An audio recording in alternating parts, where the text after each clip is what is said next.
Hello, folks, and welcome to Aunt Flo Friday on Raw News and Politics. I am the usual co-host, Alex from Devil's Advocate Productions, over on YouTube and Twitch. But today Gina is sadly out, but I am here to take over.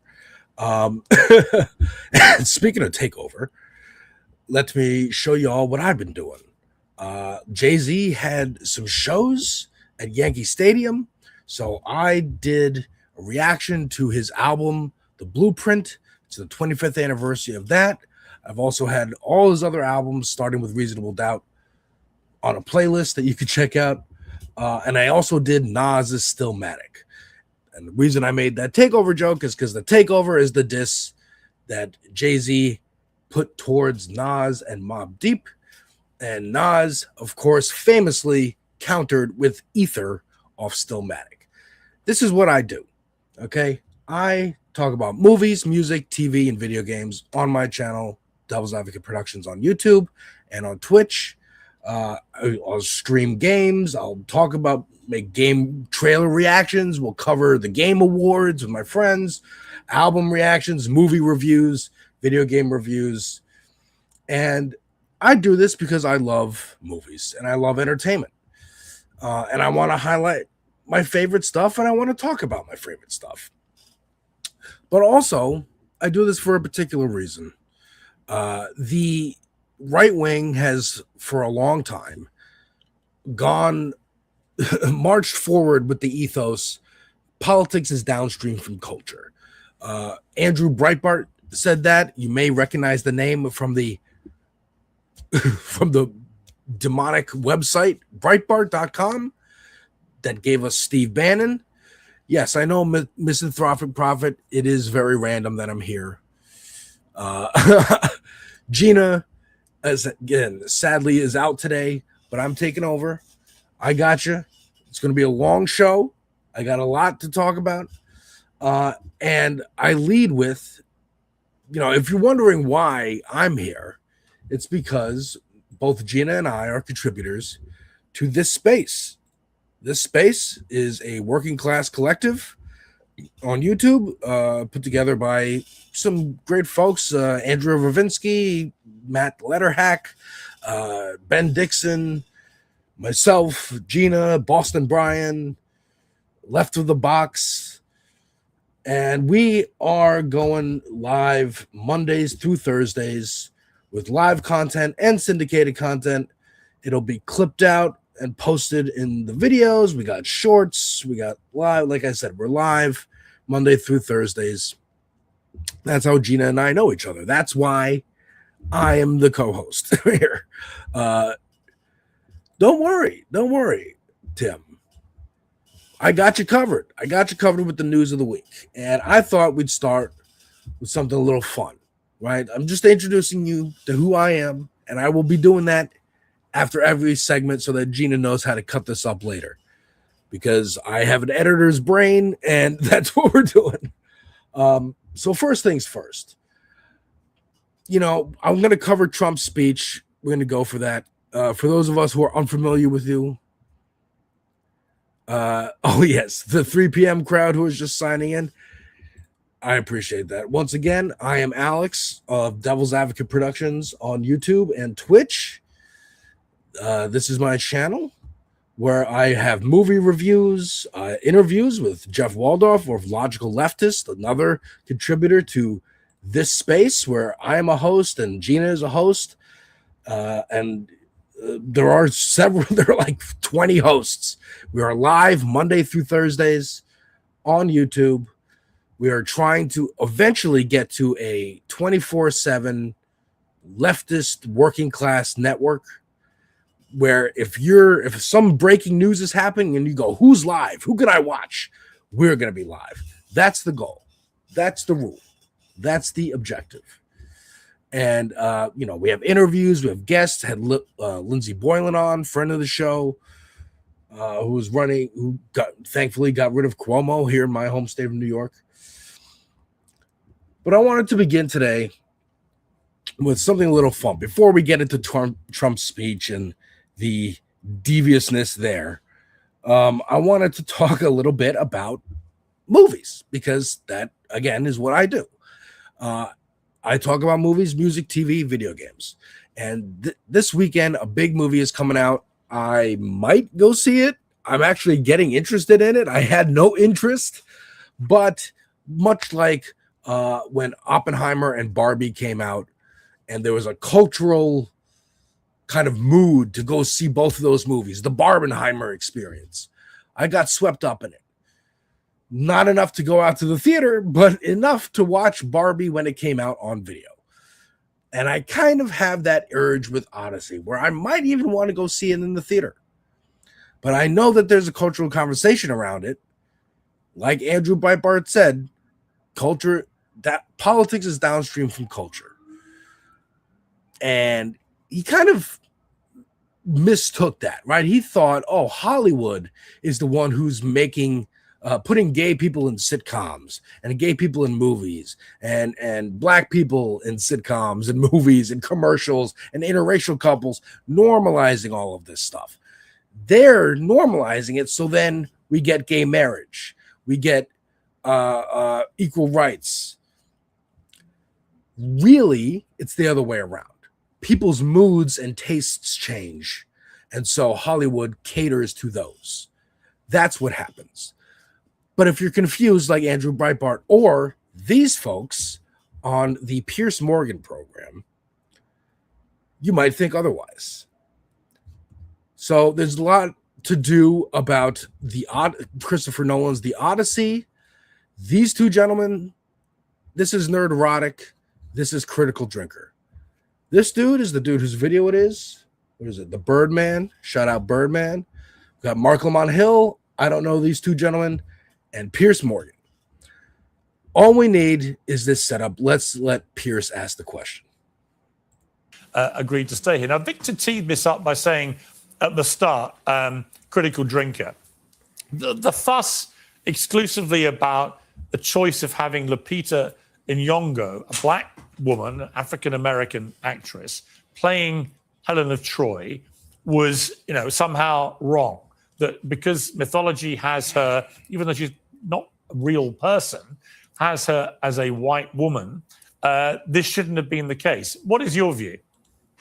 Yeah, I mean, it's worth keeping in mind that something like The Odyssey is this epic fantasy story, but it's fantasy grounded in the real world. It's set within a very specific geographical location and time. And like any geographical location and time, it has demographics of people that are believable in that time and people who are not. And the best way to contextualize this kind of decision is, say you had a movie set in pre-colonial Africa and one of the tribal leaders was a random white guy, and none of the other characters thought that that was even remotely strange. No one reacted to it and there was no explanation for it. That's kind of the similar situation to what you have with The Odyssey. It doesn't really make sense. This is okay. So we're going to let Birdman give his opinion in a minute, but I've heard this so much and I need to speak on it. First of all, those are just two bigots. All right. Critical Drinker and Nerd Erotic are just racists. The fact that Nerd Erotic had a Misfits shirt on is antithetical to punk in general. That's a whole different conversation. This conversation that Elon started when he saw Lupita Nyong'o was cast of Helen of Troy. The right wing idolizes Christopher Nolan because he's a libertarian. Watch the Batman movies that he made. Each of those movies makes the argument that a billionaire is better at saving the city, people, is a better caretaker than any government institutions, right? Now, that's not Batman. That's Christopher Nolan's Batman. Batman, in the comic books, is a class trader, uses all of his money to either build orphanages, foundations, resources that bolster the government institutions, try to uncorrupt them, but it's a never-ending battle because corruption and greed are ever present in our world. the argument that Helen of Troy should be white because the Odyssey was written by an ancient Greek about ancient Greece then belies the question, why isn't the rest of the cast, why aren't they all Greek? Why is it Matt Damon and Tom Holland and Anne Hathaway? Why not everyone must be olive skin with black hair? And I know this because I grew up with some Greeks, okay? There's a blonde every now and then. But even then, it's olive skin. Why aren't they all speaking Greek? Why aren't they all speaking ancient Greek? Because that's a different dialect than modern Greek. Because it's a film. However, I don't want to go so far as to say it doesn't matter at all. It's fantasy. People will make that argument. Matter of fact, I'll let Birdman make that argument. Such a disingenuous, nonsensical argument. What he just said was that basically that black people wouldn't exist in this particular time period. First of all, this is fantasy. I know he acknowledged that, but again, this is fantasy. That literally means anything goes. Now, no shade to Birdman. I've heard this argument tons of times. It's anything goes because it's fantasy. Sure, anything goes in that there could be goblins and trolls. Anything goes in that there could be lightsabers and starships. Anything goes in that there could be superheroes. I understand. Those are the conceits. However, it does matter to a character, right? It does matter that Clark Kent is a white man because Clark Kent, sent from Krypton, lands in Kansas, rural Kansas, and is adopted by two passersby who always wanted a kid and never happened for them. And here's a little baby in a rocket ship that needs help. And we can pass him off as our own.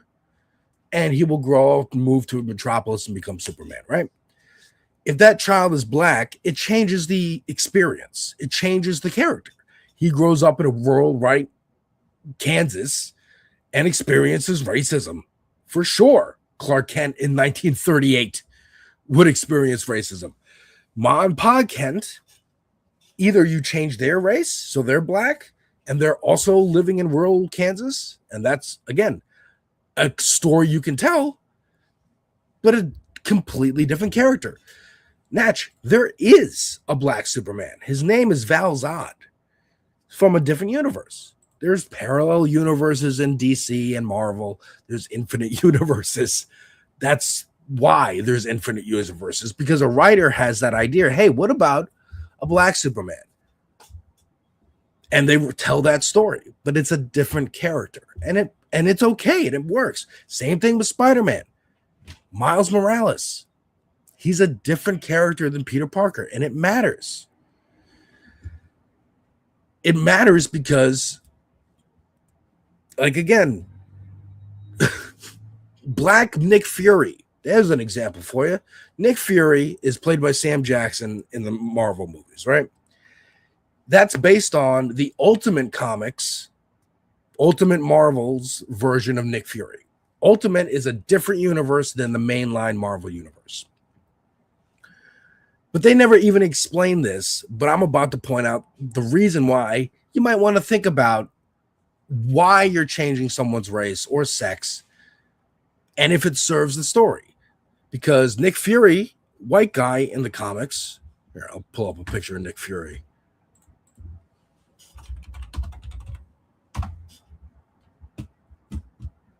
There's Nick Fury. This is old school Nick Fury, all right? And the reason is because he's the head of the CIA.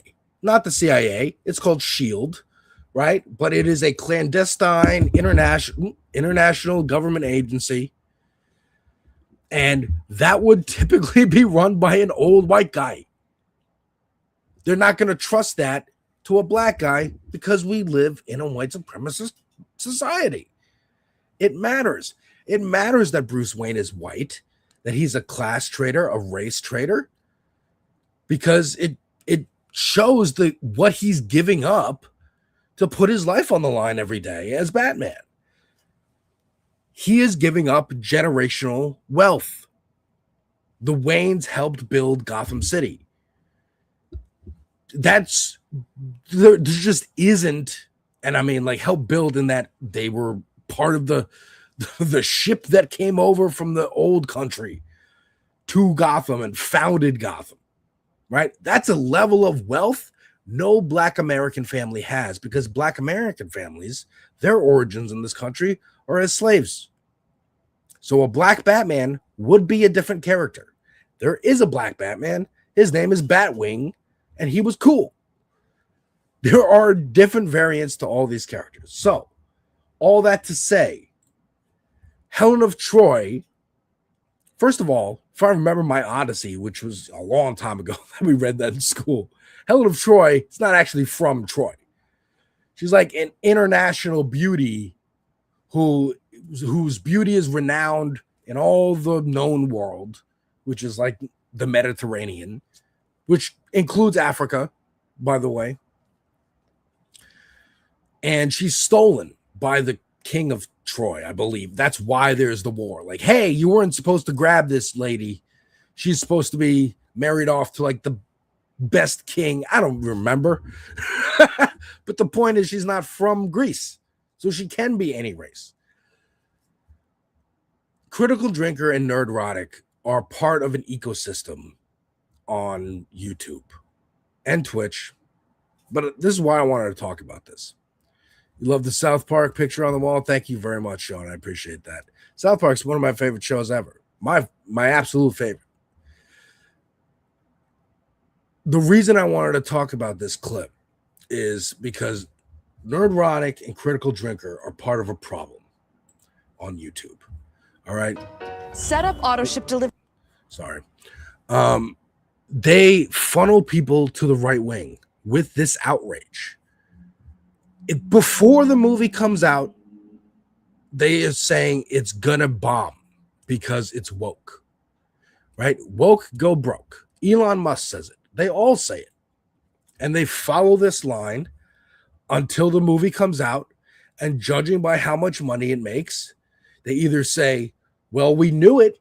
It bombed. Supergirl came out, female-led movie. Nobody wants to see a girl punching men. Bombed. Of course it did. The Odyssey comes out and makes a bunch of money. They're going to say, well, woke Hollywood, brainwashing people to go see this movie. It's Christopher Nolan. They're going to see Christopher Nolan, even though he made a mistake in casting. They're saying, I mean, Elon said Nolan's casting this way so he can win an Oscar, as if he hasn't had Oscars already. Or noms, at least. I think, didn't Oppenheimer win a bunch of, like, what? Their arguments don't make sense because they're not supposed to. They come out of racism and bigotry. So when you work backwards from that to try and logic your way into making this argument, you look silly. You look silly because it's not a real argument.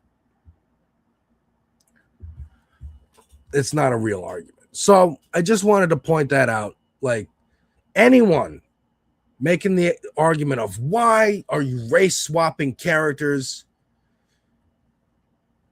and it's coming from a place of I just don't want to see that because I don't like black people. I don't want to see a black woman portrayed as one of the most beautiful women in the world that launched 1,000 ships. I think that should be Sydney Sweeney or Carmen Electra or whoever it is. They're just racists. But if you're saying, hey, I think Batman needs to be white because he comes from generational wealth and it's important to his character that he is actively fighting against the same class and race that he comes from, like, that is the big secret that Bruce Wayne has. Not that he runs around in a bat suit, that he's fighting against the structures of white supremacy and capitalism. Anyways, speaking of white supremacy and capitalism, Check out this space, Working Class Collective on YouTube. That is how Gina and I know each other. That is why I'm the co-host of On Flow Fridays, filling in for her when she is feeling under the weather. I'm Alex of Devil's Advocate Productions. I talk movies, music, TV, video games. We got video game trailer reactions from the Game Awards and Summer Games Fest. We got song reactions. Brian Andrews, country artist, putting out an album. We got all, and not just hip hop, Olivia Rodrigo, punk band, Daisy Grenade, whatever I feel like listening to. Did a trailer reaction to Ben Shapiro's new movie with Jonathan Majors called Run, Hide, Fight Infidels, about what if, remember those college protests against Israel's genocide a couple years ago? What if a terrorist organization infiltrated them and took over the college campus? And there was a Die Hard like scenario where they needed to fight terrorists. That's what that movie's about. Oh, yes. Critical Drinker is indeed a fixture of incel YouTube. Critical Drinker, Nerdrotic, Geeks and Gamers, Asmongold. I've heard, I know you people have heard a lot about that guy recently. It is infuriating to me. And it is part of the reason I made my channel the way it is. I want to talk about all these topics. And I want to, in those videos, because you'll look at this, and this will look like regular reaction stuff, right? It doesn't look too different from other channels. But in the videos itself, I will get my points across. I will get this propaganda out to the masses. I will try and turn them towards the left lane rather than the right lane. That is my goal. That is my goal. And to have fun and talk about the stuff I like South Park. Check out my entire playlist. I have lots of playlists, but my whole playlist of South Park from last season. But let's get into it, folks. Let's get into it. There was a speech last night from the man himself. And let's watch a little bit of that speech. After the worst inflation in 48 years. Sorry to offend your eyes and ears with his face and voice. Economic and social disaster. After the worst inflation in 48 years, the wide open borders with millions and millions of people pouring in from all over the world, including criminals of all types, and 11,888 murderers, many of whom killed more than one person. We had transgender for everybody, men and women sports, crime ravaging our cities, and the whole world was laughing at us as a nation, but not anymore. 2 years ago, our country was dead. Now we are the hottest country. That's enough. First of all, YouTube ads, apologies. But that's enough. That's enough. The whole point of this speech was to get to the part where he says, I won the 2020 election. I'm sorry. I won the 2020 election. It was rigged, totally rigged by China. China rigged it. And that is why we need to pass the SAVE Act. Pass the SAVE Act so we can do this. Now, first of all, here is John Solomon, who is the architect of Trump's stolen election speech, fleeing after he admits no votes were changed. This is when he was interviewed the other night. We're not telling the president. Did you acknowledge that there were no votes changed in 2020? All I can acknowledge is what the intelligence shows, right? I only know the intelligence community has zero evidence that someone has flipped, that a foreign power flipped a vote in 2020, 22, or 24. And you have you're able to acknowledge We're not through all the documents. You're able to acknowledge that Venezuela has not tampered with voting machines in the United States. No, the intelligence is very clear. They did it on their own machines. Why is it important that they did it on their machines? Their machine protocols are the same as America. Why? Because for a long time they did exactly. And so the 2020 election was in fact the results as the American public. I'm still researching, so let me. This is the first. But there's no intelligence. Not You've yet. been on Guys, this. he's gotta go. There is no intelligence that the election would have said that Donald Trump was The president president. said that's enough. Thanks, we're not telling the president. Did you acknowledge that there were no? Again, he acknowledges. He's saying, like, he's trying to hedge and go, well, I still got to do research. But he says, but you said there's no intelligence. No, there is no intelligence in this whole scenario, right? But this is alarming. He's walking back like a cartoon character. He is. But this is alarming. Like, as silly as they are, it's not a laughing matter. And it ties directly into the violence that we've been seeing with ICE.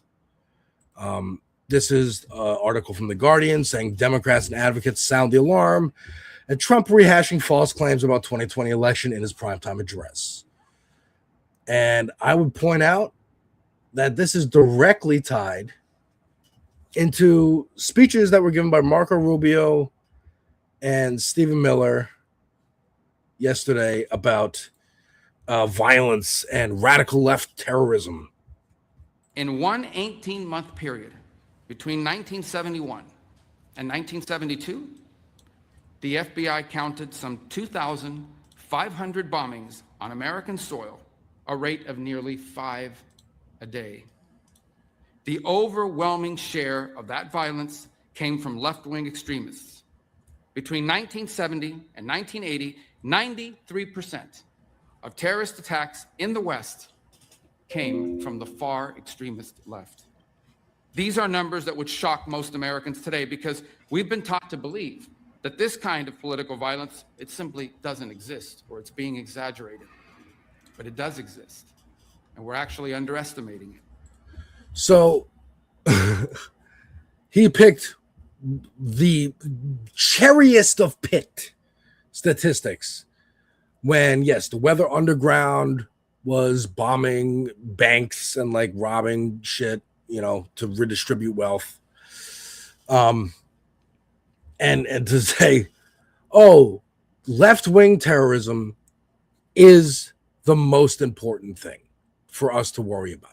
That's why the Pentagon is asking for another $350 billion to combat, as Mike Johnson put it the other day, communism on our shores.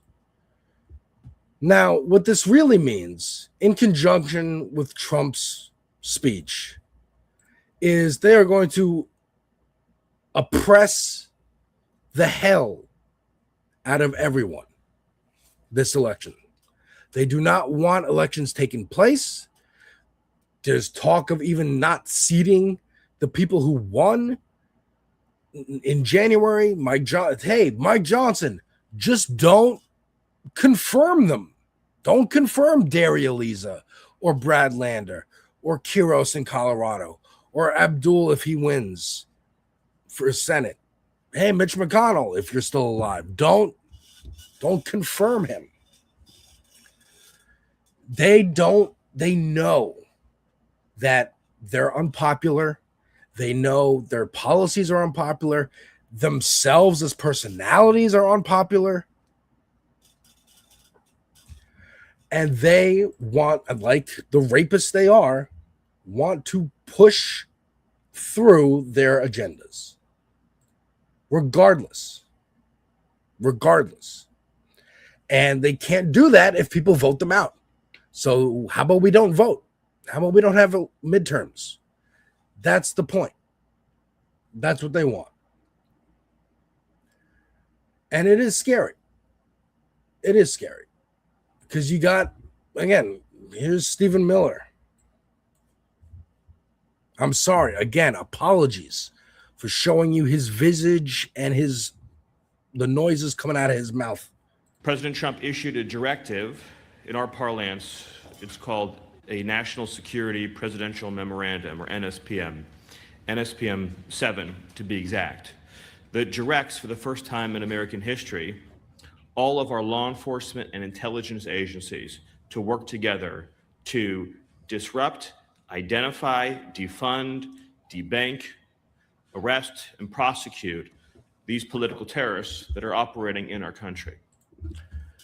If you protest a data center, if you have a keffiyeh, if you have pink hair or tattoos, they want to get rid of you. They want to lock you up in a gulag. Don't believe me? Here he is saying it. It's not a coincidence that when you look at these violent Antifa demonstrations, you see any photograph of those who were assembled. To be blunt, not one of the people that is demonstrating looks like a normal person. Not one looks normal. They're all deformed in some way. I mean, you want to get into who looks deformed and, normal, but let him continue. In their appearance, in their dress, in their mannerism.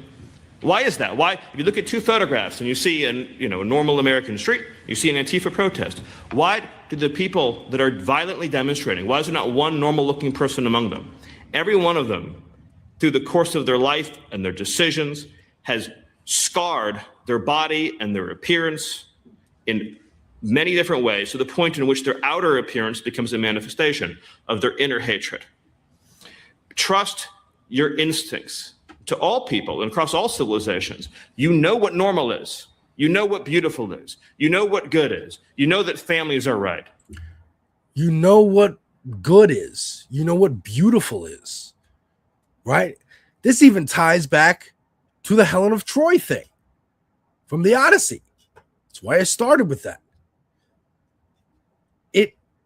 He's telling you, you know what beautiful is. There's no debate. There's no, we can like plus size bodies. We can like black bodies. We can like different people of different races, different cultures. People have different beauty standards. He's saying, no, there is one. There is one beauty standard. There is one standard of what is normal and acceptable in society. He's frustrated. He has to explain this. I just recognized what it says on the back. The resurgence of political terrorism. Fitting for him to have that as his backdrop, because that's what they are, political terrorists. We're run by the mob, and the mob is terrorists, right? Tony Soprano, what does he do when he wants something? He threatens violence. The end. Give me what I want, or violence will happen to you. That is what he's saying here. Take it back a little bit. Good is. You know that families are right. You know that children are precious and beautiful and must be protected. You know that the criminal and the junkie and the predator is a threat to normal, healthy living. This is so much deeper than issues about taxation and regulation, although they're incredibly important. It's about normal, healthy, ordered living. Right? Watch when he says the junkie and the criminal. Must be protected. You know that the criminal and the junkie and the predator.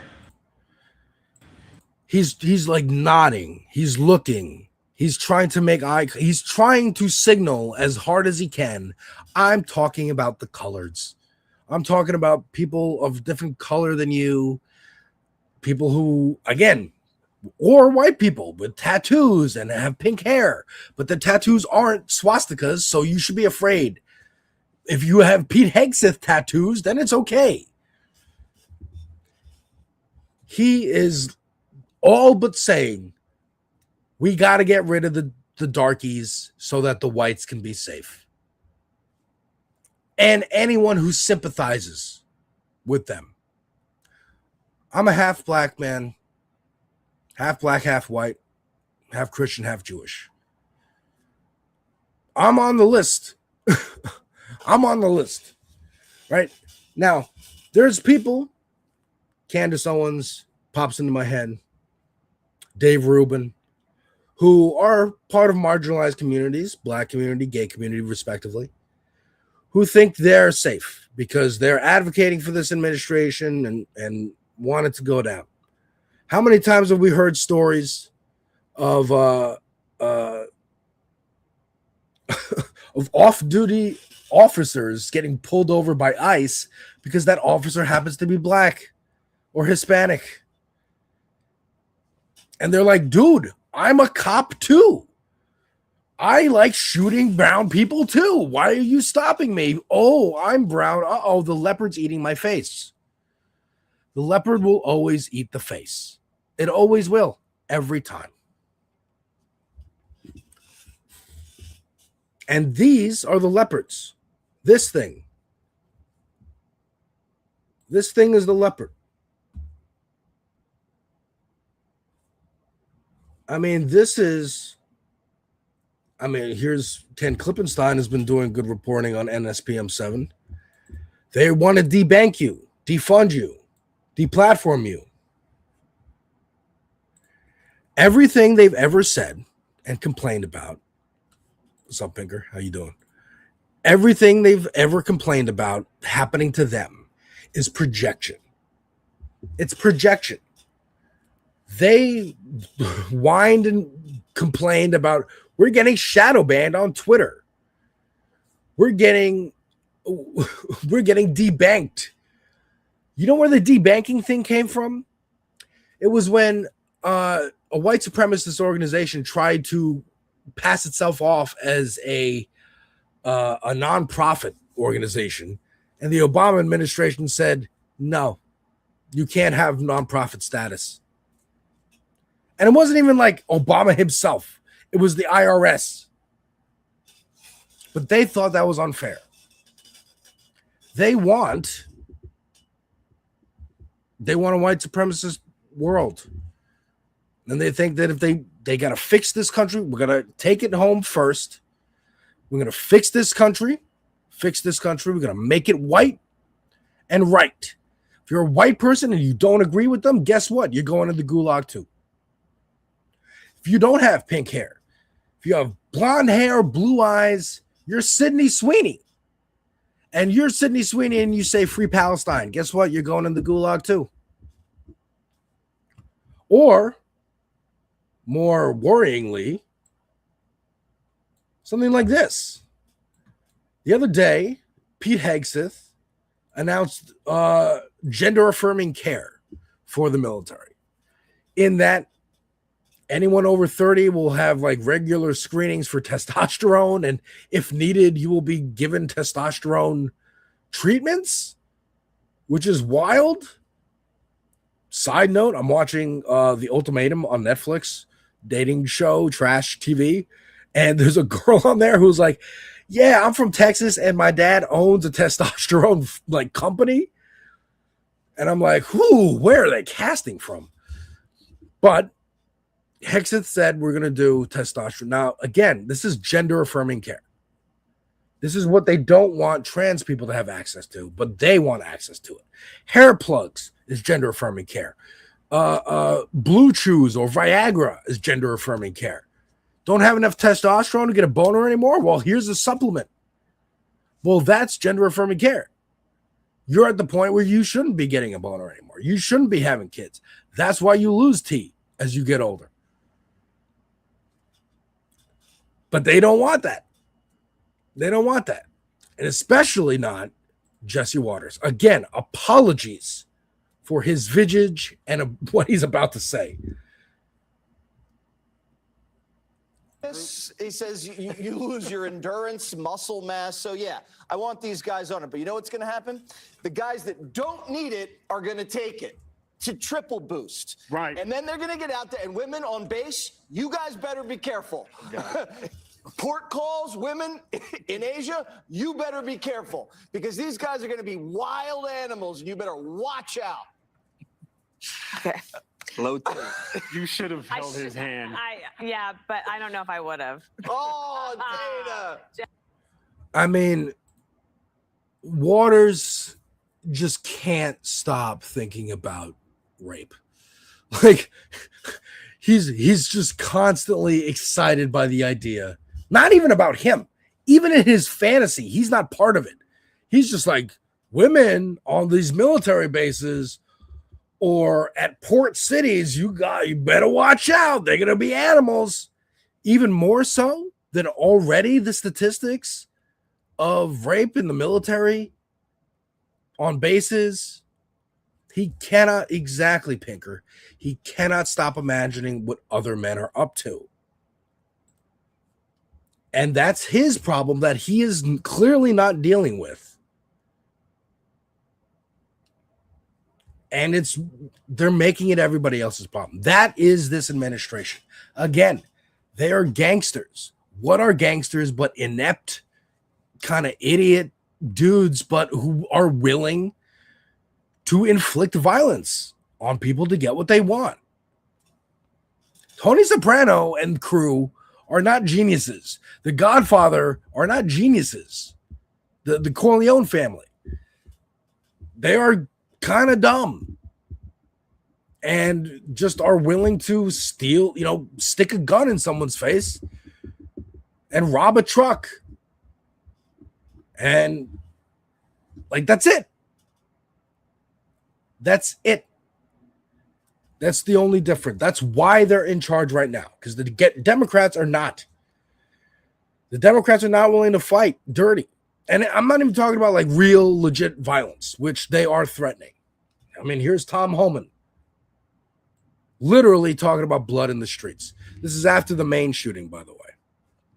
Back to the Dems who want to continually attack ICE and tell people to evade them, tell people don't comply, tell people to resist, and tell people ICE isn't real law enforcement agency. You and I talked about this 1.5 years ago, Laura. I said if the hateful rhetoric didn't stop, there will be bloodshed. And I'm saying it right now. There's still going to be more bloodshed unless they shut their mouth and let ICE enforce the laws that they enacted. Unless Democrats shut their mouths, there will be more bloodshed.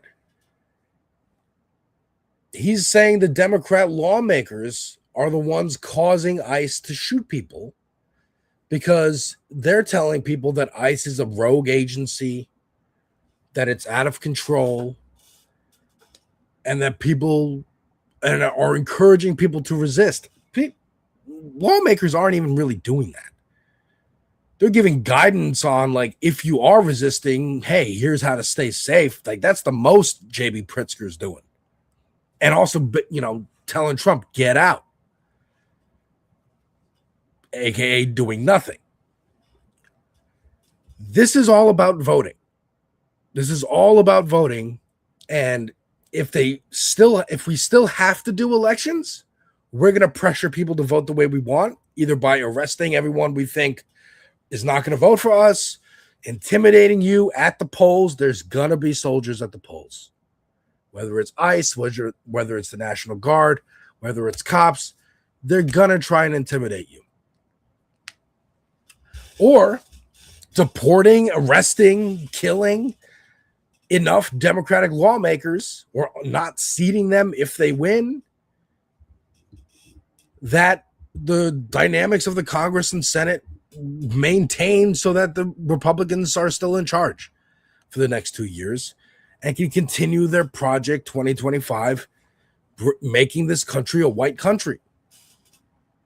A white supremacist, supremacist, shout out Ben Dixon for that lingo, white supremacy. That's what they want. That's what this is all about. And it's disgusting.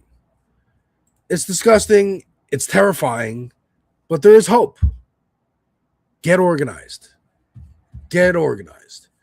If you need an idea of how to get organized, this is the program for the DSA USA. I will put this in the chat, this link.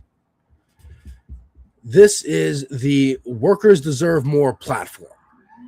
This is a good resource to just check out what these policies, give yourself an idea of what do you look for in a candidate. These are their planks here. Thriving working class communities working class foreign policy, working class democracy. Democracy for all, real democracy, democratic Congress, economic democracy, democracy at work. Labor unions, no Senate, no Supreme Court, voting rights for everyone, including felons, including immigrants, including people of different races and sexes. Right? The SAVE Act would make it so a lot of married women, including Gina, might not be able to vote because they changed their name. Their name doesn't match the name on their driver's license, or on their birth certificate, rather. Not their driver's license, their birth certificate. Also, a way to try and disenfranchise trans voters. Freedom to flourish. Healthcare for all, housing for all. Freedom to flourish is your needs are taken care of. You want to start painting? You can paint. You don't have to worry about getting to work on Monday and going to a job that sucks. Finish Reconstruction, racial justice. End mass incarceration and police immunity, feminism for all, Green New Deal. Working class foreign policy, end the U.S. war machine, free Palestine, end blockades, embargoes, and sanctions, abolish ICE. This is the antidote for the fascist world we live in right now. This is the beginning steps of the antidote. Me too. I'm divorced, but never changed my name back, so fuck me, I guess. Exactly. And they want to pass this as soon as possible. Trump is like, I don't want to do nothing else until this happens. That's what the speech was about last night. That's why it's imperative you talk to your neighbors. Like, you don't have to join DSA. I just use that as an example of what to talk to your neighbors about. Because you need to talk to your neighbors. You need to know your neighbors' names. You need to shake their hand and say, hey, I live right across the street. If you ever need anything, give me a knock or call me on the phone. Here's my number. Because ICE might show up and they might disappear, or you might disappear, and you want somebody looking for you. You need to talk to your communities. I did one canvassing. I was involved with one campaign for a city council. Shout out Lindsey Boylan for New York City City Council. She did not win. But when she stopped her campaign, she was still on the ballot for the primary. And I was like, oh, great. And I voted for her anyway. And the results, she got even closer. She still lost, but still closed the gap without campaigning for 2-3 months. That's how much people want change. That's how much people are sick of the status quo. That's how much people look at the Republicans fucking everything up. They look at the Democrats literally not doing shit, as exemplified by Chuck Schumer right here, farting on the Senate floor. The NDAA. The American people need to know, of course, how and why this chaos is spreading through their streets, and we need a complete investigation that's independent. Now, on Iran and the NDAA, when all the Trump administration can say about his disastrous... You heard it? That's what our leadership is doing. That's what Democratic leadership is doing. Now, I don't identify as a Democrat. I don't even identify as a leftist. I call myself of the left, on the left side. I agree with all the policies here on the DSA website. Again, program.dsausa.org. I came up with some of these ideas on my own, having never heard of DSA years ago. We should have housing is a human right. Healthcare is a human right. Like, how is this? Reconstruction was interrupted and never finished. How was that happen? If you read this entire thing, this sounds like what a society should be. This sounds like what we were told as children America was. I watched on Tuesday night, there was a DSA call. I'm not a member of DSA. but this was an open call to anyone interested. And they explained this platform and they explained their goals. And again, the entire time I'm watching, I see the chat moving. Everyone's going, this is just what we were told America was. This is just like a functioning basic society. Why is this so hard? And it's because the interests of capital don't want it that way. They want it the way it is right now, honestly. The way it's been for the last 40, 50, 100 years. Group of them at the top, hoarding money, the dragons, if you will, to bring it back to fantasy land. The dragons hoarding money, sitting on their piles of gold, boxing everyone else out, making them slaves, making them dead fodder, you know. Shout out Brian Andrews once again from this great album, Independence Day. My Brian Andrews playlist right here. But it was this album with all his protest music on it. There's a song where he says they're serving up our daughters. They're sending our sons to war. They're serving up our daughters. To the Epstein class. Like, that is who you are to them. You are fodder. You are cattle to Elon Musk, to Peter Thiel, to Mark Zuckerberg. You are nothing but extras in their life, in their main character of a story. You are inconvenient to them when you vote. You are inconvenient to them when you protest Tesla or a data center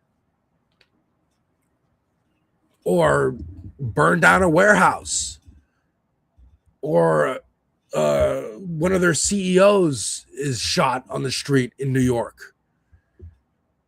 It's inconvenient. Not impossible to overcome for them, for sure, but inconvenient. And the more inconveniences, the more difficult it gets for them. To the point where maybe it's not an inconvenience, it's an obstacle. And maybe even more than that, it's an opposing force. And maybe that opposing force actually wins. That's that segment. Once again, folks, if you are confused and just tuning in, I'm Alex. I'm the Devil's Advocate. I know Gina through this space, Working Class Independent Media Collective in solidarity. We are all of the left. We have different perspectives with the same kind of goals. There are about 20 hosts, lots of shows. We're live Monday through Thursdays.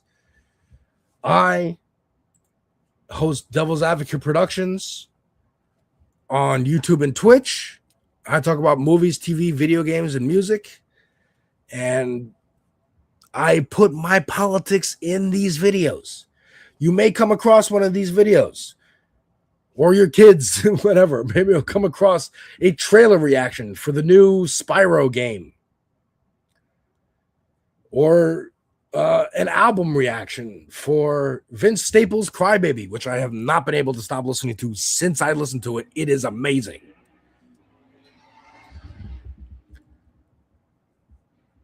And you're going to hear me lean in to the politics of this art, because art is inherently political. I am indeed a rebel rouser, if you will. Speaking of rebels, definitely check out my Andor reviews. Season 2, I talk about season 1, but those are some of my most proudest videos that I made. But yes, let us move on to the next story. Let me go off here. So, like I mentioned in the very beginning, Jay-Z, billionaire Jay-Z, had some shows at Yankee Stadium this past weekend to celebrate the 30th anniversary of Reasonable Doubt and the 25th anniversary of The Blueprint, which, again, I just made a reaction to on my channel. I never listened to The Blueprint before, and now I have. And then I also listened to Nas's Stillmatic, because on The Blueprint, Jay-Z disses Nas, and then a couple months later, Nas dissed Jay-Z. famously, infamously, brutally on Ether. I also did not know, fun fact, or not fun fact, the blueprint came out on September 11th, 2001. I did not know that until I went and listened to it the other day. I saw the release date. I was shocked that 2 tragedies happened to New York City that day. But this is the scene outside Yankee Stadium on night 3 of his 3-night concert.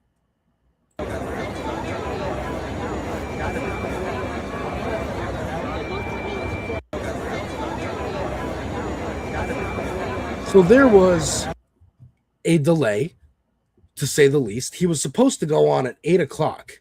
He went on after midnight. Okay?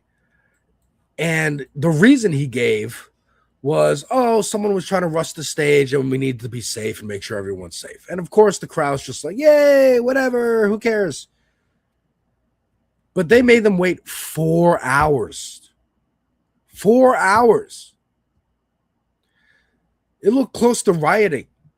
It looked like the America 250 Fest in Washington, D.C. a few weeks ago, where they said, I don't know, it's going to rain. Maybe Trump's not going to do his speech.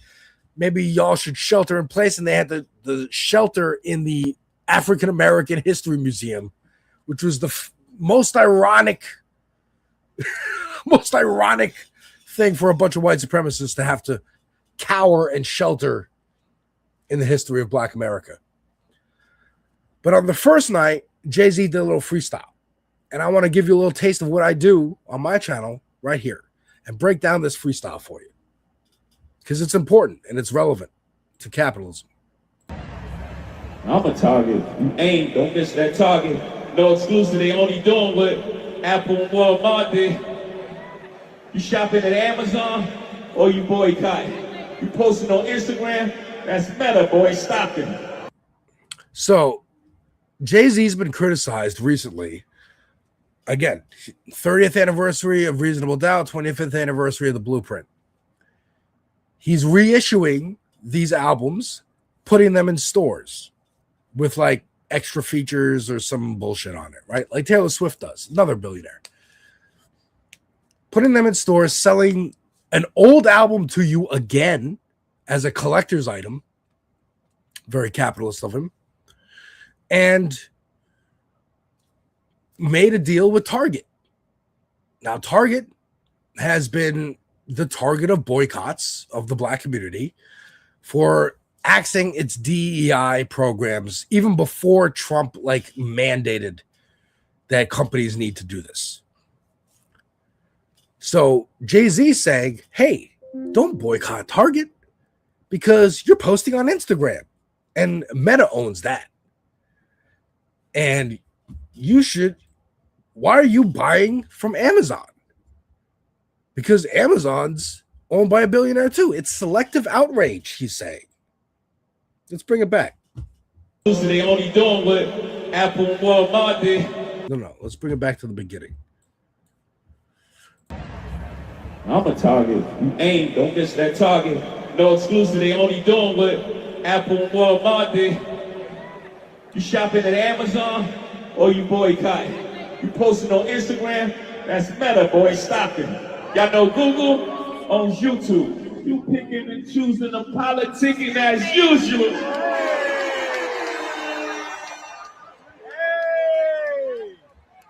They digging deep for narratives. It's embarrassing. They run out of characters, had to bring back up Cap again. Buddy took a check. I ain't even mad at him. So, first of all, again, right, they selectively politicking, right? He says, and then he says they had to bring back Cap again. He took a check. So he's talking about Colin Kaepernick settling his lawsuit with the NFL for not hiring him, colluding with all the teams saying, don't hire this guy. He did a kneel protest, which years ago Jay-Z said, I think we're done with kneeling.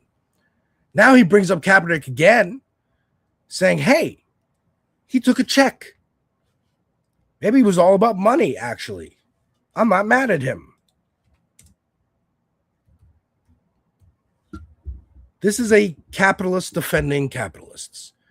This is Sambo tap dancing for the rich white man who's keeping him rich, who's allowing him to be a billionaire. That's what he's doing. But let's continue. Cap again.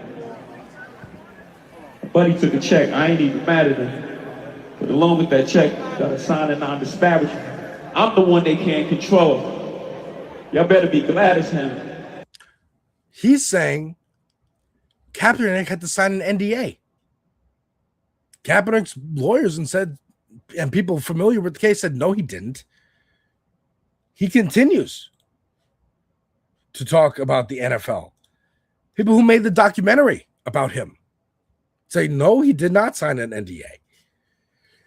Jay-Z saying, I'm the one they can't control. Better be glad it's him. What do you mean? They don't need to control you. You're controlling yourself. You don't speak out against them. You speak in favor of them. Why boycott Target? You're using an iPhone. You're a hypocrite. Don't come after me. Y'all are coming after billionaires because I made $1 billion. You weren't coming after billionaires before. Before, it was the American dream. No, we're criticizing Bezos and Bill Gates and Steve Jobs and Taylor Swift and you and Elon Musk and Peter Thiel. Yes. Jared Kushner. Yes. You're all in the same boat. Literally, you're all at the same table. Him with Jared Kushner and Ivanka. Let's see. Let's pull that up.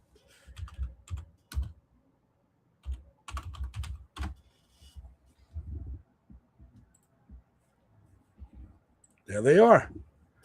Do they choose where they sit? No, but they choose if they go to this event. Jay-Z and Beyonce criticized after dining with Ivanka Trump and Jared Kushner. You could leave. Oh, we're going to have to sit next to them? We out. But they don't because they wanted their seat at the table. That's Jay-Z's whole thing. I represent black people and I got a seat at the billionaires' table. So I'm representing your interests at their table. I encourage y'all to watch FD Signifier's video about Tyler Perry, in which he burns a table. It's a 3-hour video. It's metaphorical. Check it out. The essential idea is build your own table. Build your own table. But let's continue with the freestyle. This is so awesome, isn't it? Y'all better be glad as him.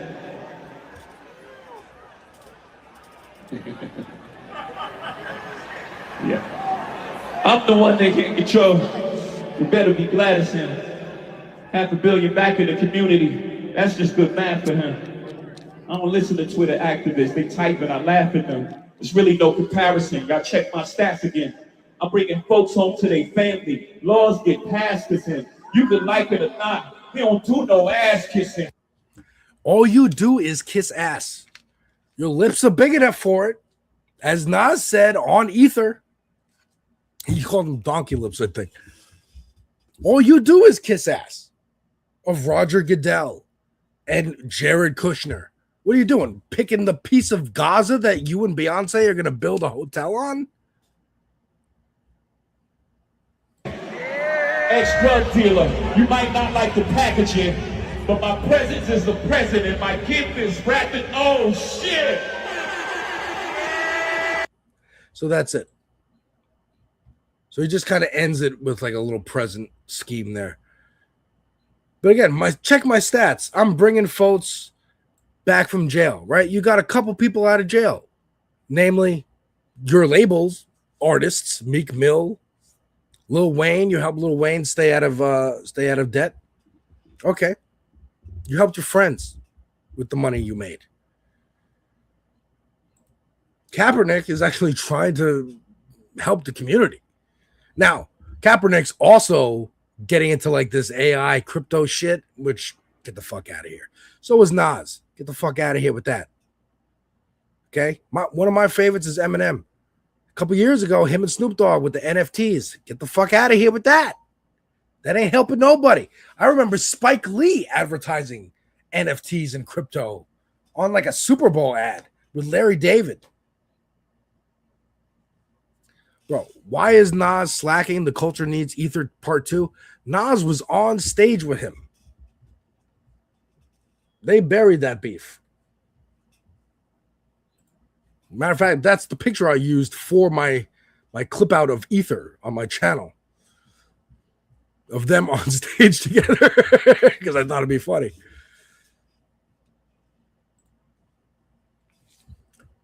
But if you want a little more explanation of the ethos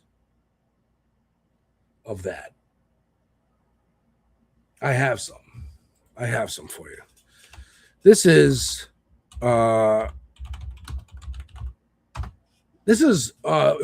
longtime Jay-Z collaborator Memphis Bleak.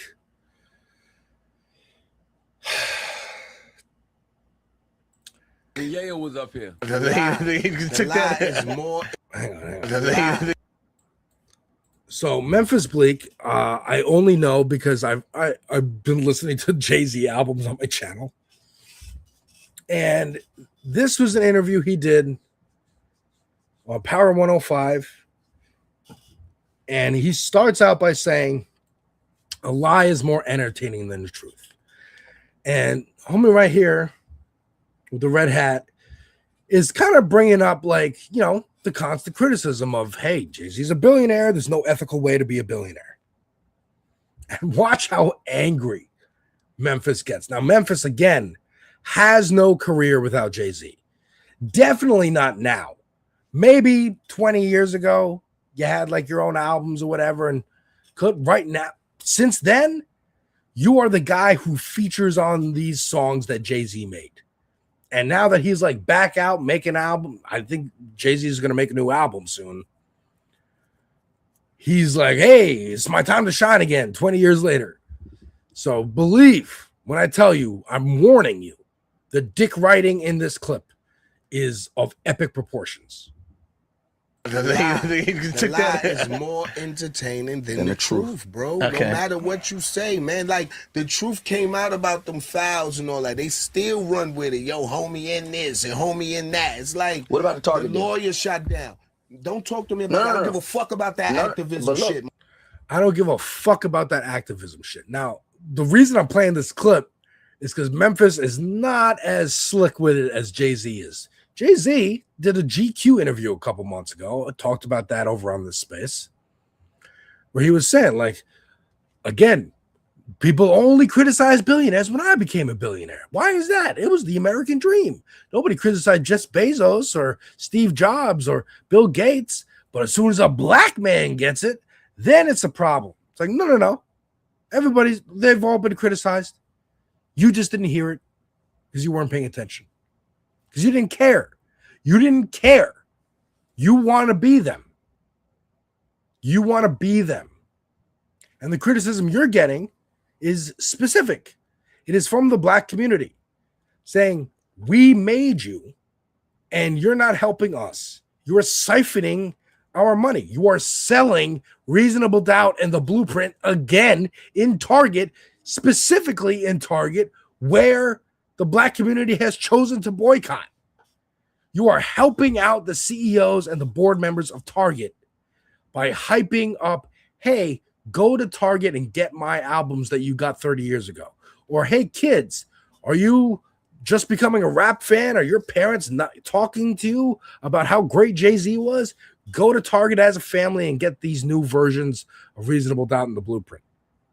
He is helping get Target out of that spot, just like he helped the NFL get out of that spot when he said, I think we're done with kneeling. My nigga, like, because these niggas is still in there, Right, my nigga. right. So But don't what worry about the Target us. deal? Look, the Target deal is important because I hit up both of these dudes when that episode came. I said, oh, y'all gotta They y'all got gotta look selective at. But look, rage. But look, no, not at all. Everybody album is available Right. vinyl So in why Target. wouldn't Hope say, hey, I don't have He control don't of that. have to. He don't owe That y'all don't- niggas no explanation, my nigga. That's where we split ways. Well, That's gonna you forever owe- be you that, owe your my nigga. community- Y'all sounded like the old lady in the window. Why y'all outside 3 a.m. loud? We gotta tell her we selling drugs, bitch. That's why. They see it as hall monitor behavior. Like you're acting like the old lady yelling out the window while y'all making noise. And he's like, I don't want to tell you that we out here selling drugs. Like, shut the fuck up and let us make our money. But that metaphor is perfect. Because one, Jay-Z was a drug dealer, sold crack to his community. Right? That's a perfect metaphor.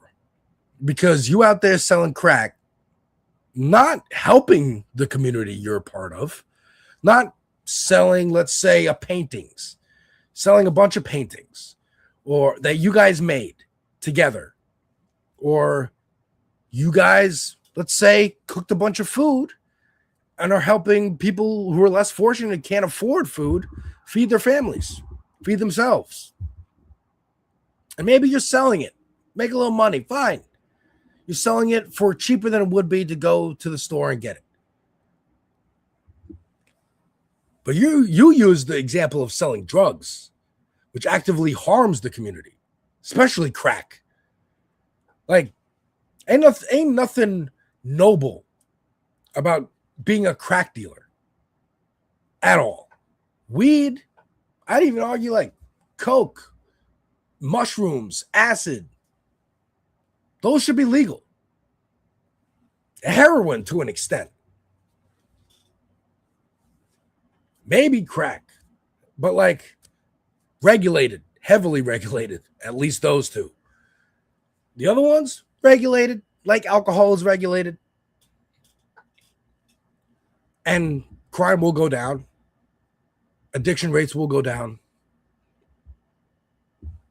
Just like when they ended prohibition of alcohol and crime went down, organized crime especially.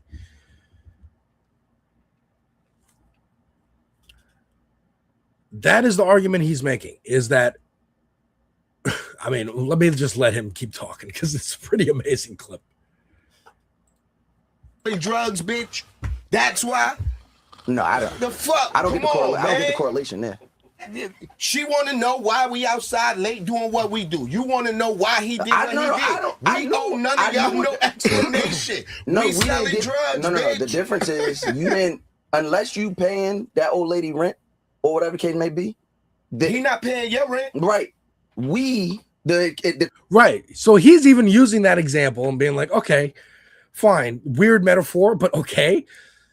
We're outside on the corner selling drugs. Old ladies yelling, what y'all doing out there? And we're selling drugs, making money. He's Red Hat. Let me find out his name. Mouse Jones. So Jones is going like, okay, you're selling drugs, which actively harms people, but whatever. Let's pretend it doesn't. You're just selling a product and making money on the corner. If you're paying that old lady's rent, helping the community, then okay, makes sense. But you're not. Now he's about to make the argument of we actually made Jay-Z by buying the albums, by buying the clothes, the Rockaware when he came out with that. Right? We supported him because we want to support a black artist. We want to support a black business. But what did he do? He kept selling shit. He never put the money back into the community. Like Tyler Perry. Go check out that FD video after this. Tyler Perry built a whole ass studio in Atlanta. Multiple sound stages, multiple sets. You know what's shot there? Tyler Perry movies. That's it. You think you have a whole studio, multiple lots, You can have multiple productions happening at the same time. You should. But those multiple productions are all Tyler Perry things. If you were really about the community, you would let other filmmakers use that studio. Use the different lots. Charge them. Hey, you got to pay this amount of money out of your budget of a film to use my lot. Okay, yeah, of course. You have to, like, of course. But he's not even allowing that because it's not about building a table for everyone to come sit at. It's about building a table so he sits at that table by himself. That's what Tyler Perry did. That's what Jay-Z's doing. Well, actually, that's what Tyler Perry did because he really did actually build that shit himself. He put on a play, self-funded it, put on like a one-man show off Broadway, not one man, but very small production. And that play was successful enough that he got a movie deal, made that the movie The Diary of a Mad Black Woman. Right? And then from there, franchised out and became the big hitter he is. Jay-Z did not. Jay-Z got a seat at the table and is now making sure nobody else gets a seat at that table and that table continues to exist. The table being the structure of capitalism in which a South African racist bigot can illegally immigrate to the United States and make $1 trillion. Elon Musk. I got mine. Fuck everyone else. The libertarian ethos, the Republican ethos, the capitalist ethos. Let's let them continue. The community at large, the community at large support a Hov. The community at large support a Hov. You're not paying his rent. Again, the community at large support it. This is annoying. You're not paying his rent. You're not paying his rent. And he's trying to explain, yes, we are, motherfucker. If nobody bought Reasonable Doubt, if nobody bought Volume 1, 2, 3, Blueprint, hell, if nobody bought Reasonable Doubt, you don't get a Volume 1, which is weird the way his albums are named. There's Reasonable Doubt, then there's Volume 1, Volume 2, Volume 3, which is the 4th album, and then Blueprint. It is very confusing as someone who is just going through his albums. But yes, that is what he's saying. And Memphis is saying, no, no, no. Jay is just so amazing. He was going to make that amount of money regardless if you bought his album that he's now famous for. It doesn't make sense. Yes, Perry built himself with the Chitlin circuit before building his media empire. He literally did like self-make himself. It is impressive. He then, uses his power for evil, but he did get there on his own. Whereas Jay-Z had a lot of help, had some mentors. So people take him under his wing, prop him up, say, hey, check out this new rapper. Hov gets to wage that because the community supports him. First of all, the community know about money right now because of Hov. Right, y'all niggas would still be running around picking boogers, wiping them on the camera screen if it wasn't for Hov and B.I.G. Let's clear it up, man. New York was not talking no money until Big and Hov came out. From a rap perspective. Yes. So you want to talk about money? You got them chains on. Platinum because of Hov, nigga. That doesn't help the community.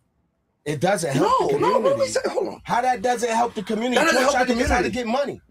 Again, the way Memphis is infantilizing not only himself, but the entire Black community, saying he taught Black people how to get money. By what? Selling drugs, making rap music? He didn't invent either of those things.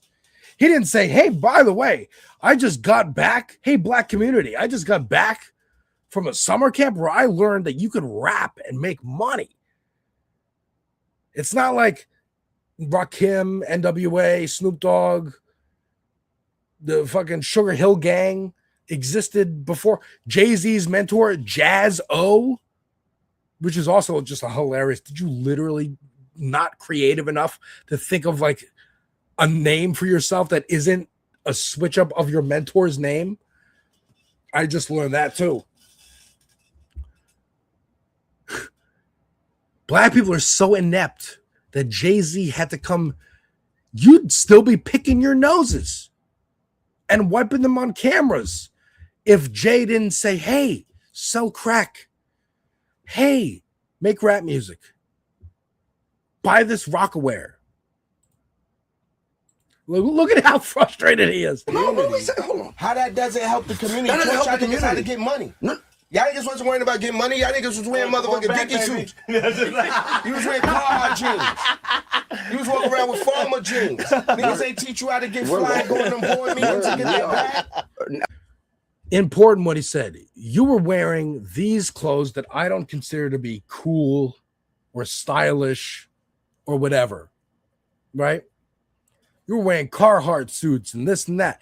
You weren't fly, looking awesome, walking into board meetings, getting that bag. Jay-Z taught you how to do that. No, he didn't. No, he didn't. Let's finish this out. All right, now I feel that we're completely different planes here. Yo, yes. Hov didn't teach a demographic in the community how to get money and boss up. Answer me that. How to get yes or fly? no? How to get money and boss up. Yes or no? I'm going to say no. Okay. How to get money and boss up.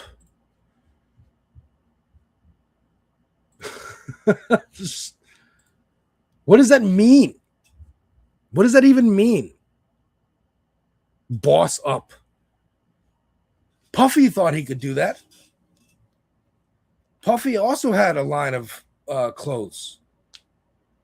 Puffy also had an alcohol, Ciroc. But Puffy pushed it. Puffy thought he was white guy.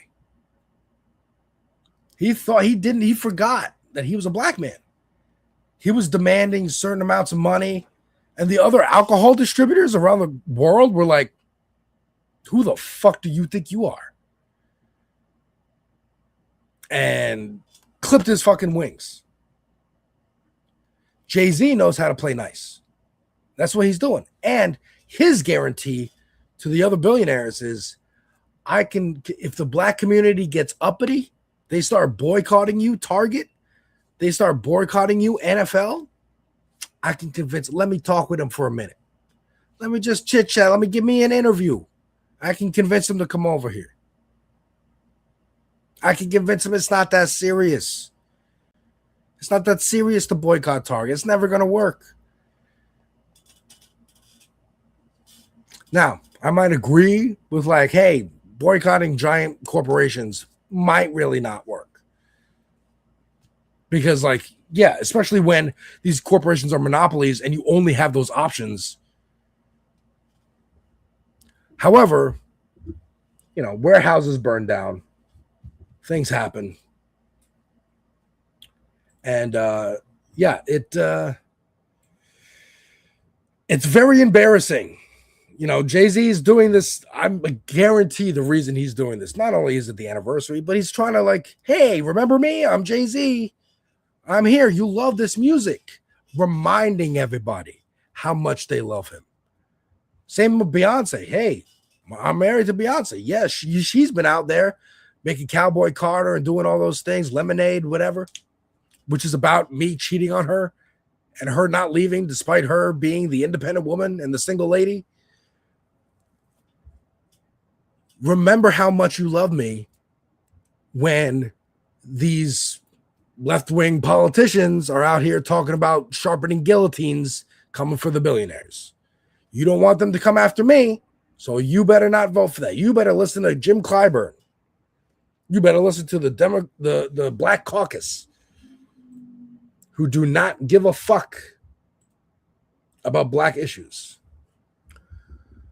Once again, if you're just joining me, I am Alex of Devil's Advocate Productions over on YouTube and Twitch. I make videos about movies, music, TV, and video games. Gina and I know each other from this space, the Working Class Independent Media Collective, which is live Mondays through Thursdays every single week. You should check it out. You should be subscribed. You'll never know what'll happen. We just launched a brand new show on Thursday, The Space Station, which is a roundtable panel. And coming soon, a Discord for everyone to chit-chat about this space and the show. But now I want to kind of hand it over to Gina, because she put out this video about another rapper and how this ties directly into the Trump administration. I made a lot of connections myself with Jay-Z, but this directly connects. And I sent Gina this video the other day. I don't know if she made this because I sent it to her. I'd like to think so, but I think Gina's on top of things herself and found this story very interesting. So let's watch Gina's video. You might have already seen it if you're a fan of Raw News and Politics, but I want to watch it with y'all. And I think we need to have some representation of Gina on today's show. Hey everyone, welcome to the show. So I have an interesting and fun update for you guys about this whole pardon for that rapper that I mentioned. I think it was yesterday or the day before, Boozy Badass. Yeah. So if you've not heard of Boozy Badass before, I will give you a quick rundown. Boozy Badass. Boozy Badass, a couple years ago, he's a middling rapper, not too big. A couple years ago, got into some hot water when Lil Nas X was getting big, and he was not happy about that and said, hey, dude's out here trying to be straight. What's this guy getting all over our TVs for? And that kind of is revealing about Boozy. Also, he revealed that when his son was 13, he took him to like a whorehouse to make him a man, and very weird shit. Very weird shit. Now, it looks like Boozy got scammed out of $600,000 because he was trying to pay Trump to get a pardon. Let Gina break it down for you. Boozy Badass. So I know it sounds like I'm making it up, but that's the real name. But anyway, hopefully you all saw that video. If not, here's the kind of a quick recap. So MAGA grifters, convicted felons, Jack Berkman and Jacob Wall, they signed a $600,000 contract, accepted $600,000 from a rapper named Boozy Badass. And they agreed that they would try to get a pardon for him from Trump. So they promised, by no later than I think it was January 31st of this year, we'll have a pardon for you. The contract contained a partial refund clause if they didn't secure this pardon by that date. Well, Mr. Badass never received the pardon. He filed a complaint now with arbitration, and he's demanding a refund of $300,000. But Berkman and Wall are claiming, oh no, he does not due a refund, even though it's very clear in the contract. But they're trying to say, oh no, we never said that we would give him a refund. Well, this whole thing, like I said, just took a very interesting turn. So check this out. This is an article that says Boozy Badass's lawsuit over failed Trump pardon gets stranger. Okay, so Mr. Badass just shouted out MAGA influencers online saying that Berkman and Wall were using their names to prove, hey, we have these connections and these people are working on helping us get this pardon for you. According to the rapper, Mr. Badass, Berkman and Wall told his attorney that Laura Loomer, Mike Cernovich, Jack Posobiec, Erica Kirk, and then a few Congress members, so Mike Johnson, Nancy Mace, Andy Biggs, they all had endorsed him for a pardon. So here's what he posted online. He named all of them, then he said, Can the names above please make a truthful statement about having contact or no contact with Berkman and Wall about my pardon process? 600K was taken from me with your names mentioned and emails by these people. So, again, the last thing a criminal empire wants is they screw somebody over, and that somebody blasts out into the public and says, hey, names of people in this organization, where was the illegal thing I was promised illegally? He bought a pardon, which you can do in this administration, so long as you donate money to the FIFA Foundation or buy Trump's crypto coin or give money to a super PAC. That's how you are purchasing these pardons. But apparently Jacob Wall and Mark Bergman was like, we'll just set up our own thing. And you guys know us as conservative fuckheads. So we have the ear of the president too, actually. Give us money. Or just for $600,000. Thanks. Don't know why it's in all caps, other than he's very desperate, obviously, to get his money back or something, or get this pardon. So, and then this guy claims that his attorney received a call from Berkman and Wall on New Year's Day. So New Year's Day just last year, or I guess this year, January 1st, saying Trump signed a pardon. You guys are you're gonna get the pardon. He's gonna announce it soon. So of course that never happened. And now the White House has been reached for comment, and they're like, yeah, we never received a pardon request. We don't know what this guy's talking about. So now all of these MAGA minions, all of these MAGA influencers and these Congress members are having to respond directly to this guy because they don't want to get pulled into this legal action. So Mike Cernovich posted on Twitter, he quote tweeted Boozy Badass and said, hey, little Boozy, I don't privately advocate for pardons nor accept money to do so. I do promote pardons publicly with full transparency. Sure. Nothing against you, but never recommended a pardon for you, nor even knew you wanted one.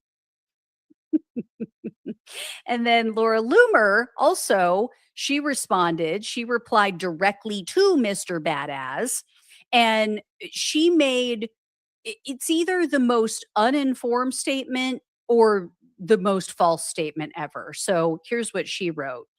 She said, I don't get involved in this type of work and have no idea what you're talking about. No offense, but I also have no idea who you are and have never heard of your case. Seems like Berkman is using people's names without permission to get business. That's also not how the pardon process works. You can't pay for a pardon. Not sure who told you that's how it works. Really, Laura? I mean, is that not one of the funniest stories you've heard so far? Again, they are trying to pretend, I don't know who these people, I don't know who this guy is. But by the way, I don't know who you are, but pardons aren't sold. I don't know who you are, but I'm not involved, and you should probably not try to do this. This is illegal. This is like, again, like a drug deal. Speaking of drug dealers, it's like a drug deal happening. And then a cop walks by and they're like, sir, I don't know why you are asking me for marijuana. I do not know what that is even. Actually, I don't know who you are. Actually, go away. I am not involved. Please don't look at me. That's not how it works. Oh my God. Okay. If you guys want to see a comprehensive list of the many pardons that Donald Trump has granted to people who either directly gave him money or agreed to do business with one of his companies in exchange, it seems like, check this out. So this was an article in Forbes. It says, here are the big time donors and business allies Trump pardoned. Wonder why. So this was from May. This was from just a few months ago. So the list could even be bigger by now. I don't know. In any case, Mr. Badass, I don't think he's going to get his money back. Okay. Because Berkman and Wall owe a lot of money to a lot of different people because of all the garbage they've pulled over the years, because of the crimes they committed, because of the robocall thing that they got nabbed for, and the reason they're considered to be felons at this point. They're literally convicted felons. So he better get used to living without that $600,000. Don't know what to tell him. Should have done your research first. Anyway, thank you all so much for watching and listening. Please like, share, and subscribe. Please donate if you can. Love you all. Take care. Talk with you soon. Love it. Love it. Thank you, Gina, for breaking down the Boozy Badass situation. I do want a little bit more on this. Hang on. Poetic. Yeah. So this is another good explainer of what's going on here. It's just really funny. And I will put this on fast mode.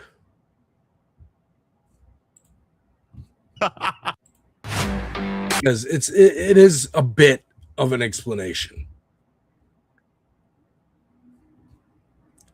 Hang on, I'm waiting for these ads to end. All right, so we'll bring it back. So yeah, there was an explanation of all the pardons. Okay, this is Poetic Flacco.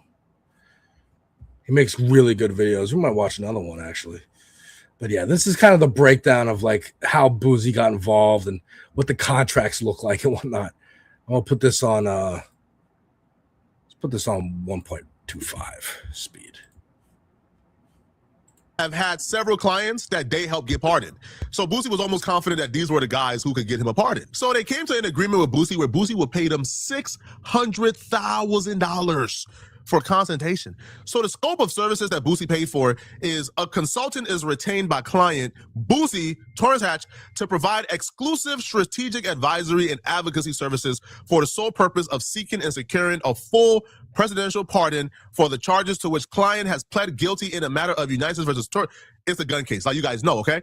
So the primary and exclusive objectives of this engagement is to obtain a presidential pardon. So they were supposed to get a pardon. Now, this was not a, hey, we're going to get a pardon, and if we don't get a pardon, hey, bro, we tried, but you're just paying us for advice. That's not it. No, right? They actually put, listen, conducting high-level strategic outreach and direct lobbying with key officials within the White House counsel's office to ensure the pardon petition receives thorough and favorable consideration. But he didn't just pay for advice, he paid for guarantees.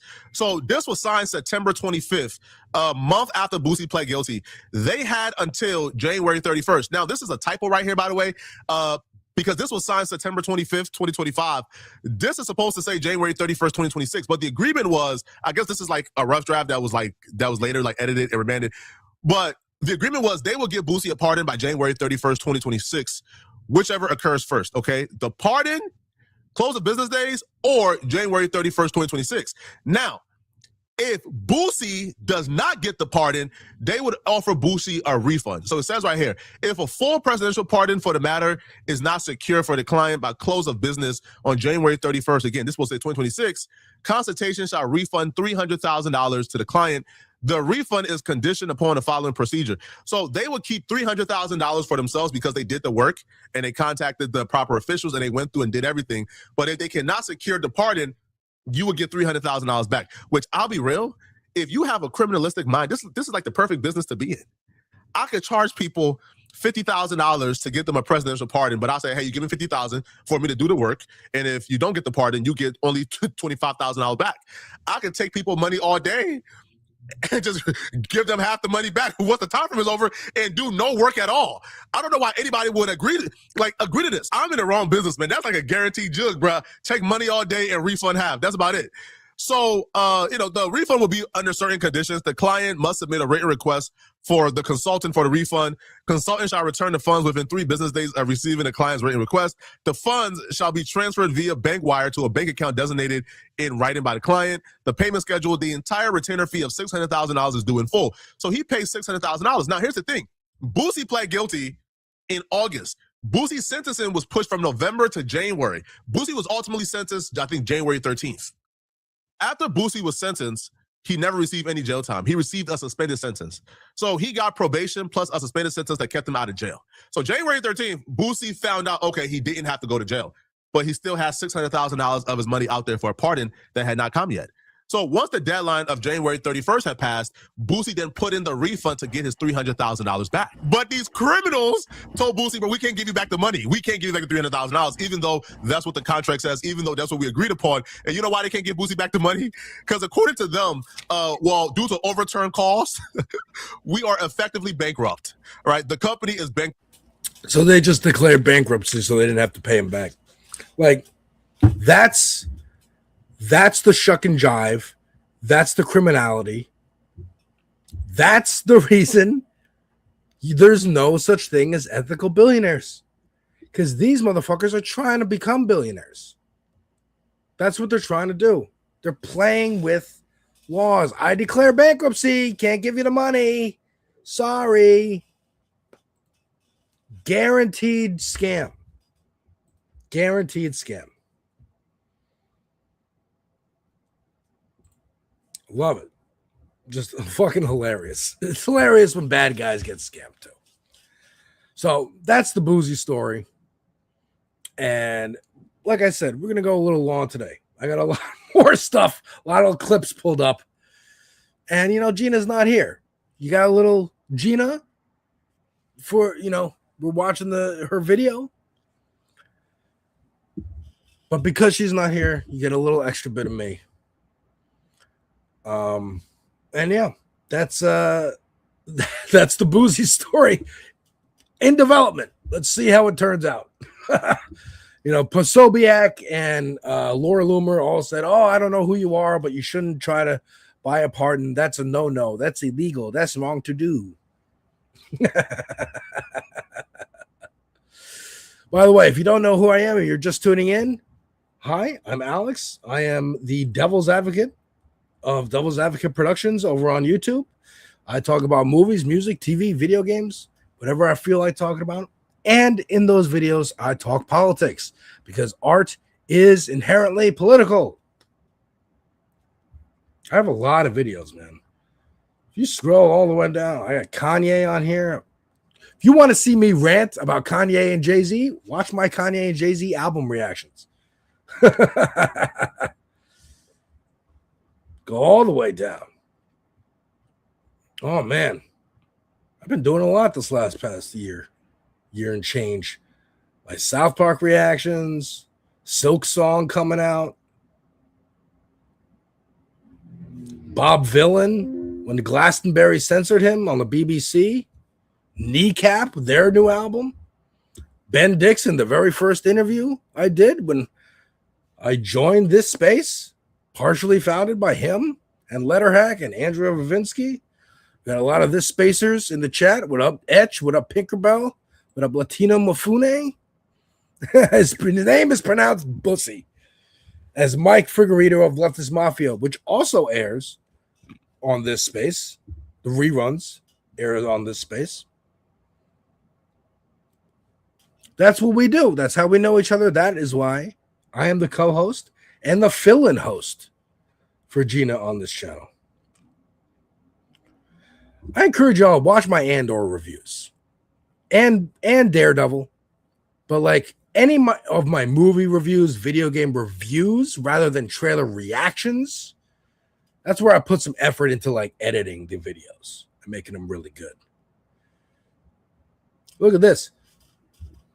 I made a video to celebrate 50 subscribers. And I took a viewer request that I react to a freestyle.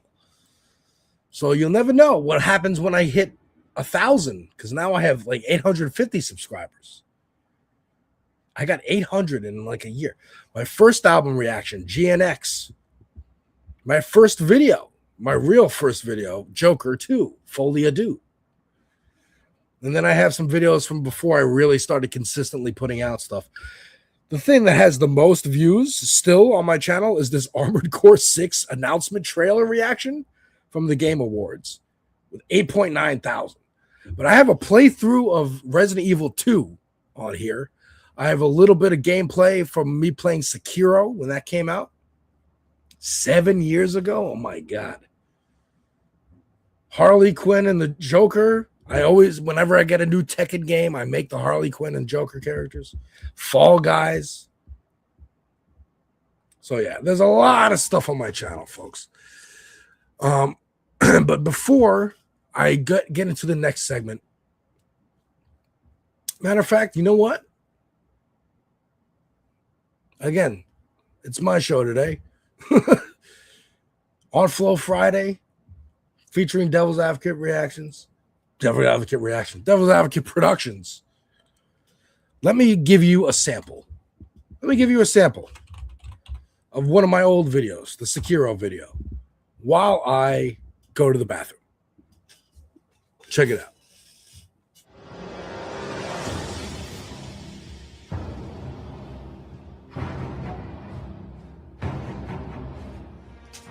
I caved in and bought it because I like these games, even though I haven't beaten Dark Souls 3 because of the Nameless King. I hear you can pause this game, which I really appreciate because I can't for the life of me understand how they make single-player games that don't let you pause. Oh. Ah. Oh my God. Uh-oh. He ain't gonna be in Rush Hour 3. Up makes him grab his butt. Did I wipe properly? Did I? Is my butt sticky? Oh shit. Oh shit. Uh-oh. Stealth. Oh shit. Okay, alright. Okay. Is he eavesdropping? I can't tell. Oh, there it is. Look at my hair.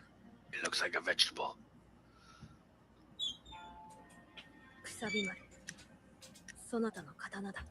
Are you subtly telling me I need a haircut? Okay, katana. Yeah, I know what a katana is. Okay, I'm not a pleb. I don't know how to use it. I should have read that. God damn it. I can't pause in midair. But it looks like I can pause the game. Pausing confirmed, folks. This is officially the greatest Souls game. Fuck all these books. Reading sucks. Play video games. What's up? Welcome to Dark Souls, bitch.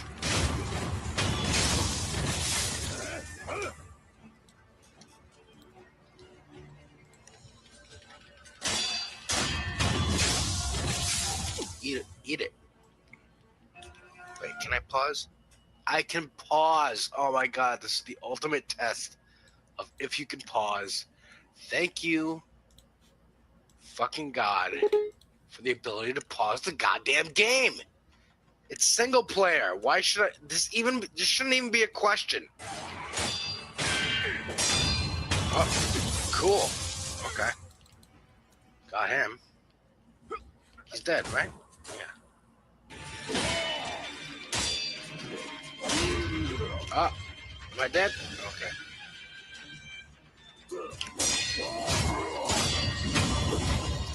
Dead. I'm sorry, I was having too much fun rewatching this. I haven't watched this in years. Yes, pre-fancy mic. Well, actually, this is when I'm streaming from the PlayStation directly, so it'll sound like this anyway. Like anytime, like my Crimson Desert stuff that I recorded this year, all sounds like this. It just takes a long time to edit into a video. But yeah, folks, again, I got stuff on my channel. Thank you for indulging me while I hit the bathroom. But let us turn to a news story. J.D. Vance, our vice president, if you can call him that, is making the rounds, trying to differentiate himself from Donald Trump, distance himself more than Kamala Harris ever did for Joe Biden, while still trying to feign loyalty. And it's a weird thing. And I was kind of wondering why, but I just found another clip to go in this segment that kind of explains the whole thing. So here's J.D. Vance on Joe Rogan, his favorite outlet to get propaganda out to the masses. The thing I couldn't get over Biden is just bad staff work, man. The way that he ate ice cream. I mean, it's like, you know, we could bring some of this stuff up, but it's like they would get him eating ice cream in the most ridiculous, suggestive way imaginable. How relatable, JD. You see a man eating ice cream and you think sucking dick. I mean, that's from fucking couches to fantasizing about Joe Biden sucking dick. You're trying to appear more normal? You're trying to get rid of those weird allegations? Those weird allegations should never have stopped. You are weird. You are weird. The end. Keep calling them weird, folks. They hated it. They hated it. One of the only good things the Kamala campaign did was let Tim Walz cook for a little bit and call these motherfuckers weird, because they are. Never beaten the allegations of being fucking weird. But my sense is that the way that all foreign influence works in the United States is people try to manipulate American public opinion, and then from manipulating a public opinion, they try to get the outcomes that they want. I mean, this thing is a very good example of this. So, you know, like, we know, I'm telling you, beyond a reasonable doubt, we know that the negotiation strategy that the president has asked us to pursue, and again, with limitations, like when the Iranians hit ships, the president has been willing to knock the hell out of the Iranians in response. This is not just a negotiation. It's negotiation, it's military, it's all these things. But I know beyond a shadow of a doubt that there have been people within the Israeli government who are trying to, like, actually shift us away from that policy because they want to continue the military campaign. And by the way, like, there are people within their government that I love, I have good relationships with. I hope, and I don't think that they're part of this. I mean, you know, the ambassador of that's his way of saying, when I'm president, folks in the Israeli government, you want to play nice with me? Play nice with me. I don't think you're our enemies, but you could be if you don't play nice with me. Of Israel to the United States, I think is actually a really good guy. Obviously, he cares about Israel first. I care about America first. But there are some people within their system we know beyond a shadow of a doubt who are manipulating and trying to change American public opinion to keep the war going on indefinitely. So that's his answer to when Joe says, is Israel trying to influence how long we go to war, if we go to war, who we go to war with? Now, Joe doesn't say, why the fuck are you trying to integrate our militaries together? Why the fuck are you letting Peter Thiel just put Palantir, integrate Palantir into our military systems, into the Pentagon? Why are these flock cameras appearing everywhere? Why are you trying to control the population? Why are you censoring anything that's critical of Israel? He doesn't say any of that. He doesn't say any of that because he's Joe Rogan. He's paid not to. And here's his response to the Epstein files, which is also shocking. But if people want to say we mishandled the Epstein release, guilty. We did mishandle, especially the communications of it. What do you think should have been done? I think that we should have just dropped everything at the very beginning. And, like, obviously it takes a little time to review the stuff, to find the stuff, to redact things where you have victims and so forth. But we should have just done it as quickly as possible. But some of the stuff that was redacted, some of the names that were redacted weren't victims. So, yeah, I've looked into this, and my understanding of this, having looked at a lot of this, but not all of it, is that it is sometimes hard to draw a distinction between victim and co-conspirator. And like, let me highlight this in a very sort of obvious way. Ro Khanna, who's been one of the loudest voices on the Epstein file. Well, he became very loud on the Epstein files the minute Donald Trump became president, didn't seem to care about it during the Biden administration. He actually brought one of the Epstein victims, I think, to the State of the Union last year, or maybe it was the year before last. Well, like that victim, and I'm not saying she wasn't a victim. I don't know anything about her particular case. She was also listed as a co-conspirator in some of these documents, right? So there's an idea that some of the people who were engaged in the sex trafficking were also, facilitating it as well. So they were incentivized to get more girls. Yeah, but yes, that's right. But the idea is that it's hard to sort of, it's sometimes a little bit of a gray area between, some of the people who were alleged victims were also alleged co-conspirators. And so what DOJ tried to do was kind of make that judgment as best they could and release as much as possible. So again, trying to justify why co-conspirators are also censored, even though the most co-conspirators, like Donald Trump, allegedly, clients, Howard Lutnick, the other abusers are also all censored because one or two of them might have been also victims as well. So he's saying, really, Trump's censored in there. If Trump's in there at all, he's censored because he's a victim too. He got fucked in the ass by Jeffrey Epstein. That's what happened. He's a victim too. Now, I was wondering why he's doing any of this. Why he's trying to explain these things. I guess it's to his base, right? The Joe Rogan audience is their base. Well, part of it is this. Where is it?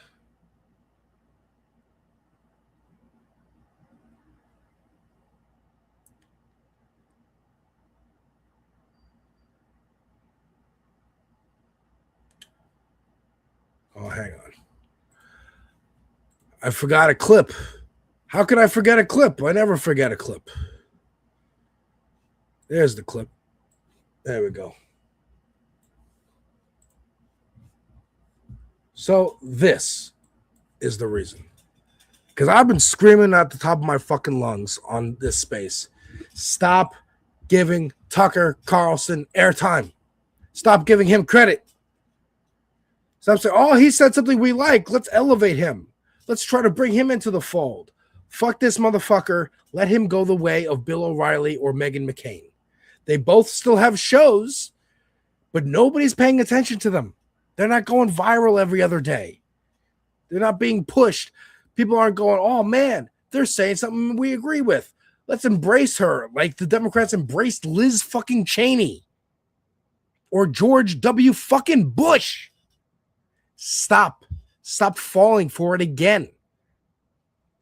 Watch this clip from Tucker. So the Republican Party, the fact that you've left it, does that mean you've given up on J.D. Vance leading the Republican Party, being the next presidential candidate, and it being a different Republican Party to what you see now? Well, I think if J.D. Vance were president, of course we would not be at a war with Iran. It's impossible for me to imagine J.D. Vance standing up and saying we need to have two wars to defeat a phantom nuclear program. It's like too insane. I think he has too much self-respect to say something like that. I don't think he believes it. I think J.D. Vance would have led the Republican Party into closer alignment with its own voters. But he was not the president. He's the vice president. He's meaning he would have been a better president for what I want. They would have gotten away with Project 2025 a lot smoother because we would have rolled it out a little bit slowly. A little bit ease people in, slowly choke them, slowly place the noose around their neck. Don't just slap a noose around their neck. They're going to realize it's not and try to yank it off. You got to make him believe it's a necktie. And he doesn't have the authority. Yeah, but he could be the next presidential candidate. Yeah, I mean, we'll see. I mean, I wish he had been elected president in 2024, but that didn't happen. I love JD. I've never been shy about that. I've taken a lot of abuse for saying that. I probably haven't helped him at all by saying that. I don't agree with him on everything, of course, but I think he's an honest, very smart, decent person that puts him above almost all politicians I've ever met. And so I'm on some basic level rooting for him, but it's just hard to imagine. You left the Republican Party, but you're rooting for him. You're rooting for JD. And this is now what makes it clear to me. Tucker Carlson doesn't want to run for office. Tucker Carlson wants to be Rush Limbaugh. He wants to sit on the sidelines, but have the power to say, I want that candidate. That's going to be the candidate. I have a powerful voice. I have a powerful audience. We see the Republican primary. I point to J.D. Vance. My audience votes for J.D. Vance. I get to select the candidate. That's what he wants to do. And he wants JD to be that guy. Again, JD was fucking nobody. JD, in case you forget who he is, JD Vance wrote a book, okay, called Hillbilly Elegy that came out in 2016. It was a memoir by J.D. Vance about the Appalachian values of his family from Kentucky and the socioeconomic problems of his hometown of Middleton, Ohio, where his mother's parents moved when they were young. And it's all about how he worked hard, pulled himself up by his bootstraps, got into Harvard, and Harvard, the kids there were looking down on him because he come from Appalachia. And that would have been a sympathetic film or a book that got turned into a film directed by Ron fucking Howard, starring Amy Adams and Glenn Close. If the lesson was, hey, screw those Harvard guys who are looking down on me. I'm proud of where I come from. But that's not the lesson of the book or movie. The lesson of the book or movie is, yeah, Appalachian kid, you should try to aspire to be those Harvard kids. You should try to get your seat at that table like Jay-Z wants, and then become them and work for them like I work for Peter Thiel. If this movie that won Oscars, if he could have written a follow-up, he could have had a career as a screenwriter or an author. But that's not the plans that JD had in store for him, or rather Peter Thiel had in store for him. They said, you're going to run for Senate in Ohio. And he got it. And then he said, you're going to be the vice president. And he got it. Because Don Jr. and Eric Trump and Elon Musk all said, go with this guy. He's the tech guy. You're basically hiring Peter Thiel to be the vice president, but without the horrible visage of Peter Thiel. You got a cleaned up package. He looks normal. Kinda. And he's as corrupt as us. He loves it. Agents have shared concerns internally about Vance and his office, pressing them for trips and assignments that some agents consider an inappropriate or even unprecedented use of government resources compared to prior vice presidents. He's getting in on the grift too. He's having fun. Welcome in, Rolo. How are you? What's going on? Welcome to On Flow Fridays on Raw News and Politics. I am your fill-in host / co-host when she's here. When Gina's here, Alex of Devil's Advocate Productions, and this space being the media collective where me and Gina met, and the reason I'm the co-host. JD Vance and Tucker Carlson are planning not necessarily a coup. I mean, everything's a coup with them. They love coups. But kind of, yeah, a coup. You know, the anti-Israel, but not quite. It's a rebranding exercise is all it is. Like, Tucker didn't leave the Republican Party. He even said in his screed about leaving that I'm not going to go join the Democrats now. I'm not going to become a progressive or DSA socialist guy. I'm just politically homeless. I left the left, but the right. I left the right. Basically, you don't have my tacit endorsement. I am not a Republican. I am Tucker Carlson. I'm not black. I'm OJ, like Jay-Z will say on a song that I haven't gotten to yet. I'm Tucker Carlson. Court me. Court me and my vote. Court me and my endorsement. That's what he wants. And I hope they don't give it to him. I hope this fractures the whole party. And I believe it will. I believe it will. So once again, my name is Alex of Devil's Advocate Productions on YouTube. Devil's Advocate Productions over on Twitch. I talk about movies, music, TV, and video games on my channel with politics thrown in because, of course, art is inherently political. I'm also a host on this space, live Mondays through Thursdays. We're going to have a Discord coming soon. That is how I met Gina. She is one of the hosts. Also have Logical Leftist, Ben Dixon, Boston Brian, Cosmopolitics, Movie Night Extravaganza. There are games on this space. There are movie talks. There's a discussion panel show on Thursday evenings now. This is what's going on if you're just tuning in. I am filling in for Gina. That's what's happening. Next, ICE. ICE is doing fucked up shit. As we talked about earlier in the show, it is connected to the voting of the midterms. They're definitely going to put troops at poll sites, try to discourage people from going to the polls, from voting.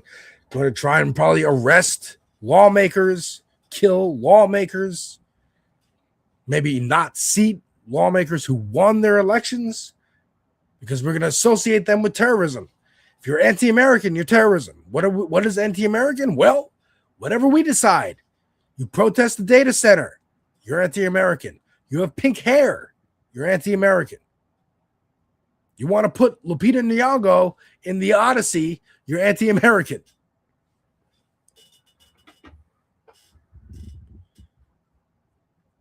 And they will kill you, as has happened in Maine.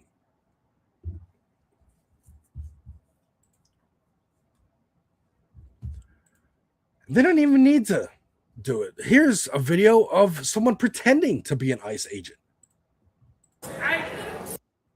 Actually, no. This is ICE in plain clothes. You wouldn't even know that this is an official government officer coming to arrest you because they're thugs. Whoa, what's going on? What's going on? They do it here. I got to think they go What's to going the on? ambulance. I don't know what they're doing. What's going on? I don't talk What's to them. going on? Law enforcement. What's going on? We can still have the right to know what's going on. Hey, my God. Everyone back. And you see, they walked away because they're being filmed. They left. Are you okay? What are they doing? Are you okay? Everyone back up. Come on. Come on. Come on. Come on. And airport security is doing what he thinks he needs to do and say, hey, this is law enforcement, stop. But the law enforcement's running away. Oh, hey, who are they? Hey. That's law enforcement. How do you know that's law enforcement? Did they show badges? Like, what the fuck is this? Right, y'all do.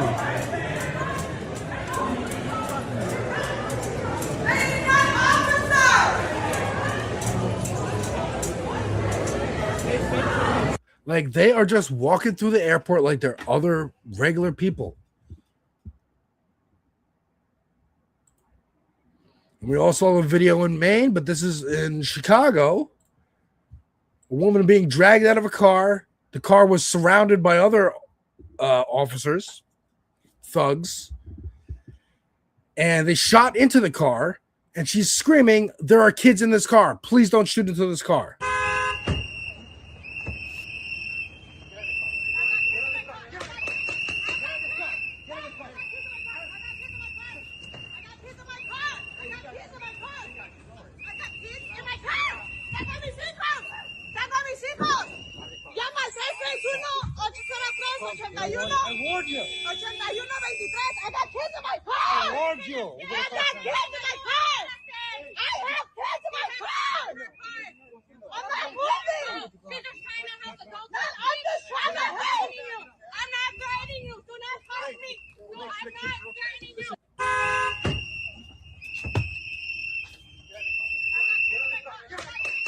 Yeah. So that's ICE doing ICE things. Now, this is about the officer in Maine. According to the wife, where is it? Where is it? No. I had it pulled up. Hold on. This is the wife, the ex-wife, David back of this officer in Maine, giving her description of his character. David back in November brought up that he had accepted a job with ICE. I thought that it was just a delusional thing because I'm used to him talking crazy, so to speak. So I said, yeah, sure you are, buddy. You know, I didn't realize that he was actually working for ICE until yesterday, and I was completely shocked because I'm like, how do you keep getting into these jobs where you're around guns all the time? I asked him what was going on. He told me. That's a good question. We should investigate we should audit the hiring practices of every fucking police department in this country, every law enforcement agency in this country, and find out how the fuck they keep hiring violent criminals. These are violent criminals with violent tendencies to not only carry weapons, but to have legal authority to use them however they see fit according to their training that they supposedly get, that Susan Collins votes for. That I don't need to be answering questions for anybody, that all I needed to know was that it was a justified shooting and that he did do it. And he claimed that this man had tried to run. Once again, like the Boozy story, I don't know who you are, but you shouldn't do it. It was a justified shooting, but I didn't do it. The election is rigged if I don't win. If I did win, then it was fine. This is their ethos. It's my way or no other way. It's only my way. Him over. And I said, I don't see that in anything. And I've watched it from all angles. All I seen is how the car was going in circle after the fact. And then he's like, well, I need you to lie about my character because this is how, like, this is what it comes down to is my character. I don't want you talking about any of the abuse in our relationship. Like, this is literally about me, actually. I told him that I was not going to lie for him, that I've waited years to speak my truth. I've been silenced long enough. And now I need to come out with everything because a man lost his life. It was abuse, not only to me, but to our daughter. And even being divorced from him, I've dealt with harassing phone calls, threats of him wanting to kill me. I believe that this man was murdered. I believe that David's mental health played a part in what happened. I think what happened was he was standing there during that operation, had a PTSD moment and hit fight or flight mode. And unfortunately, a man lost his life. I mean, that's even being gracious. that he had a PST and just wasn't like, you're annoying me, I'm going to shoot you.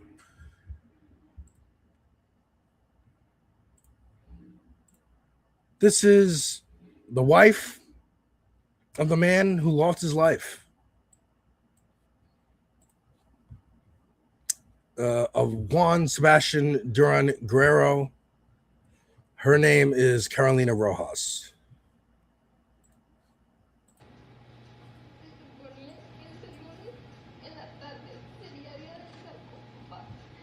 Oh, the audio on Twitter is shit. I'm sorry. So this is her giving her speech. Strongly. Like, amazing. Horrible. This has to happen. Because it doesn't. It doesn't have to happen. Because people like Janet Mills allow it to happen. By not... You're the governor, Janet. Order the National Guard to arrest ICE on site. Go to fucking war with the federal government. Go to war. Not actual war, but like, hey, I'm giving you an order. Go arrest these goons. Go stop these goons from harassing people. That's what J.B. Pritzker should have done.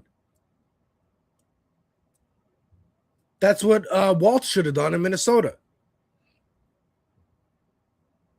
This is Janet Mills trying to get a photo op at the memorial and people chasing her away.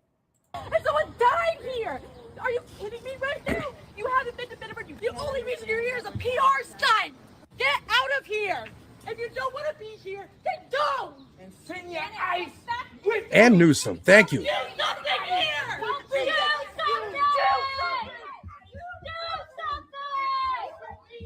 something. Do something. Don't kneel in kente cloth to support Black Lives Matter. Pass some fucking laws. Audit these police departments. How are they hiring violent offenders? Audit the churches. How do they keep passing these pedophiles around from church to church? Just like the cops pass around violent people who get fired from one police department. No problem. No problem. I'm sorry you even had to like be suspended with pay. We'll just move you to a different department and there you go. It's the same shit. Synagogues do it too. Mosques do it too. FBI does it too.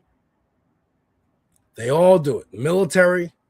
We were talking about the military earlier and their rates of sexual abuse that Jesse Waters can't wait to increase.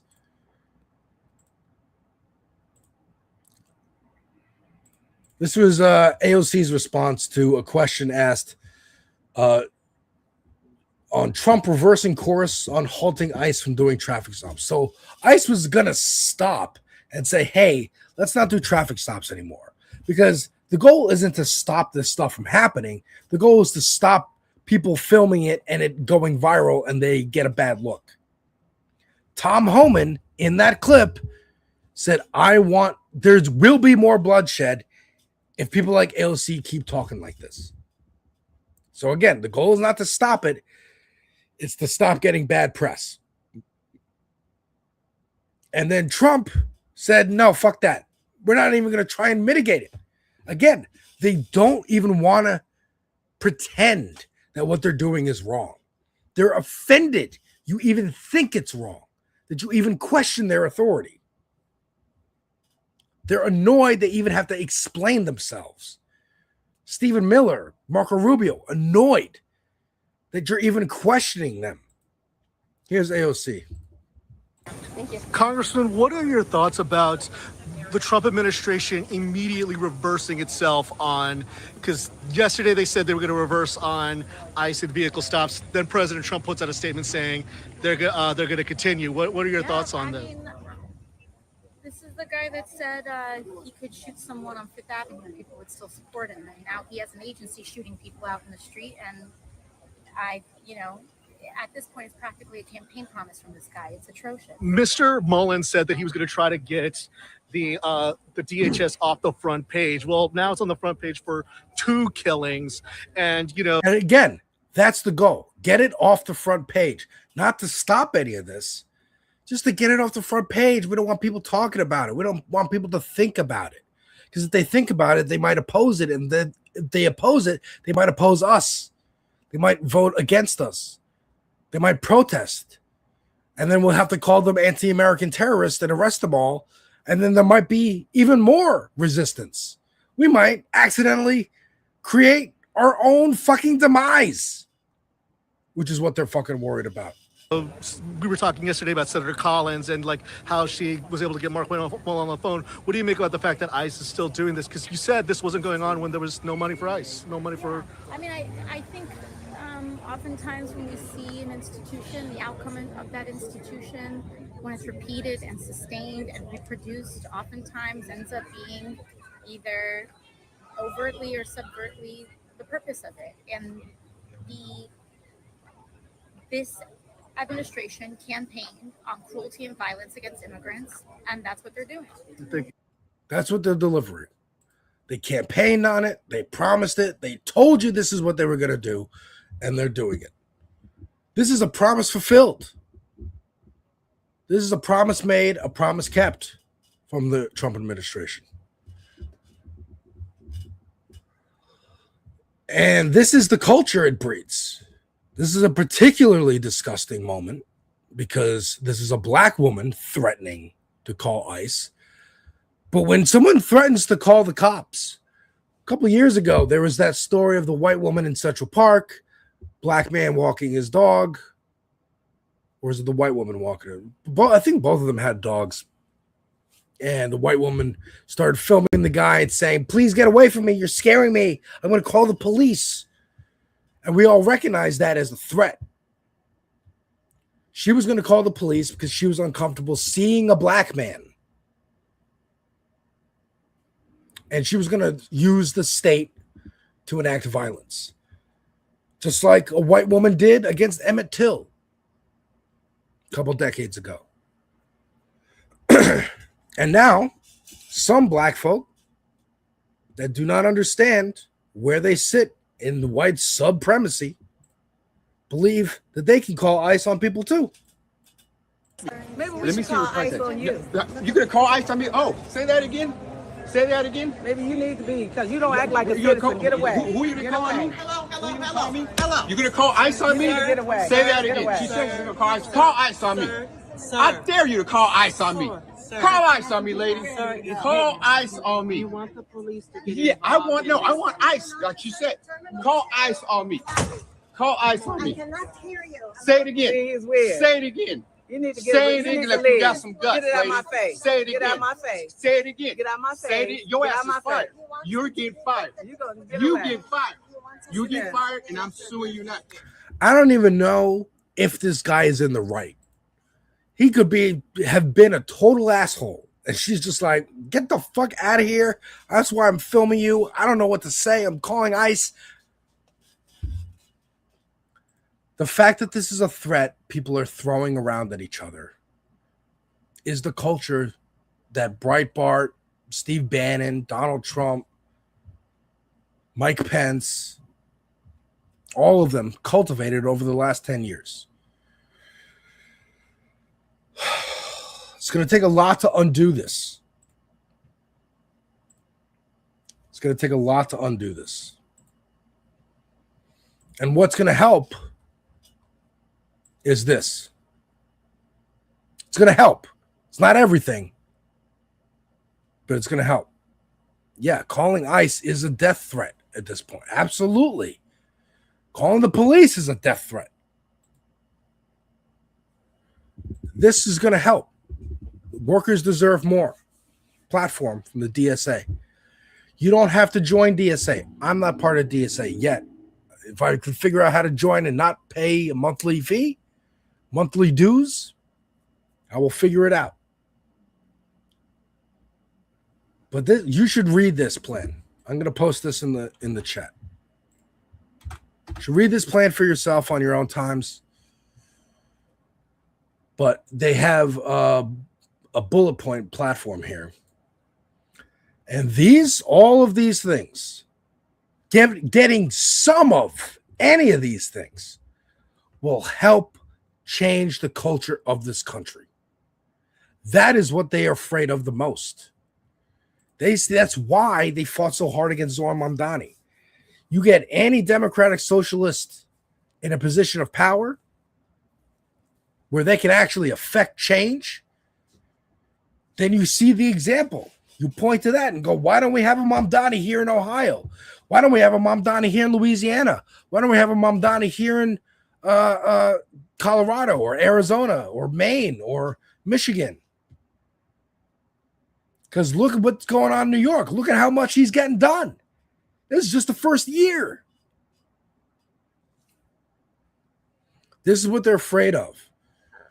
That young people my age and younger, I am not that young, do not remember the infamous words of Ronald Reagan, where he said the scariest phrase is, "I'm from the government, I'm here to help." That actually, "I'm from the government and I'm here to help" should actually give you hope and not terror.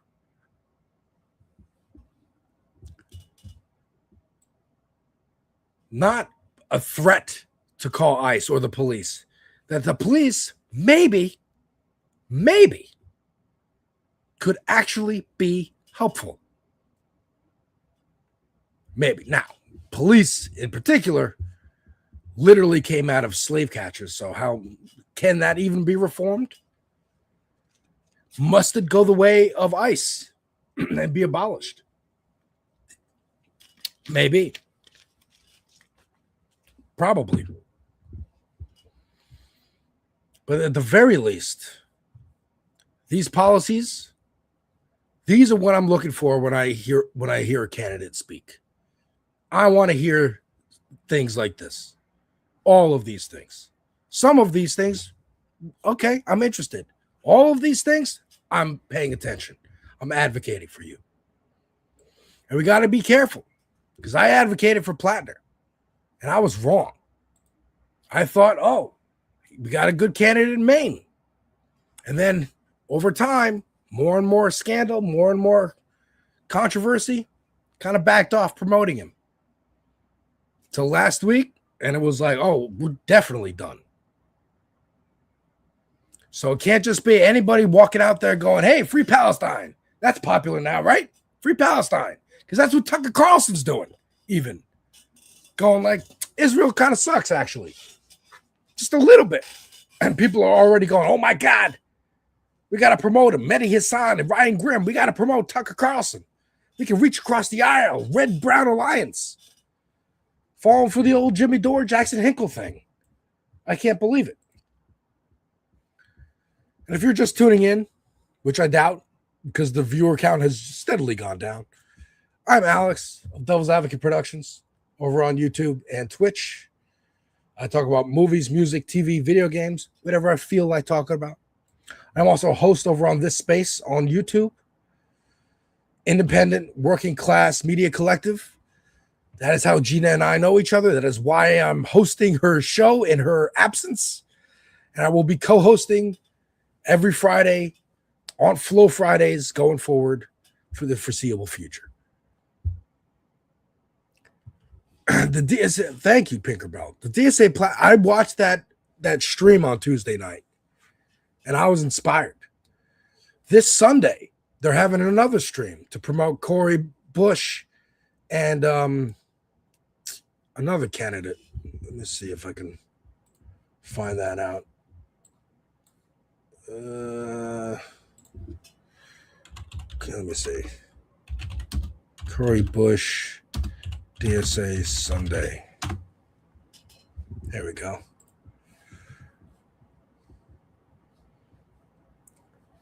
The Black and Radical Tradition, Chris Rabb. July 19th, 8 p.m. Eastern. Oh, so this is a DSA members only call. So maybe I can't. Maybe I can't jump into it. But I'm going to try. I'm going to try. I might join. I might just join just to be part of that call. And you can too. And you know how I know it's effective? One, Republicans are terrified. Two, Democrats are terrified. And three, that call on Tuesday, the next day on Wednesday, saw footage from that call on Fox News. There was some Fox producer in that call watching, recording, clipping it for the shows so they can point to this platform and say, isn't this radical and scary? Aren't these things radical and scary?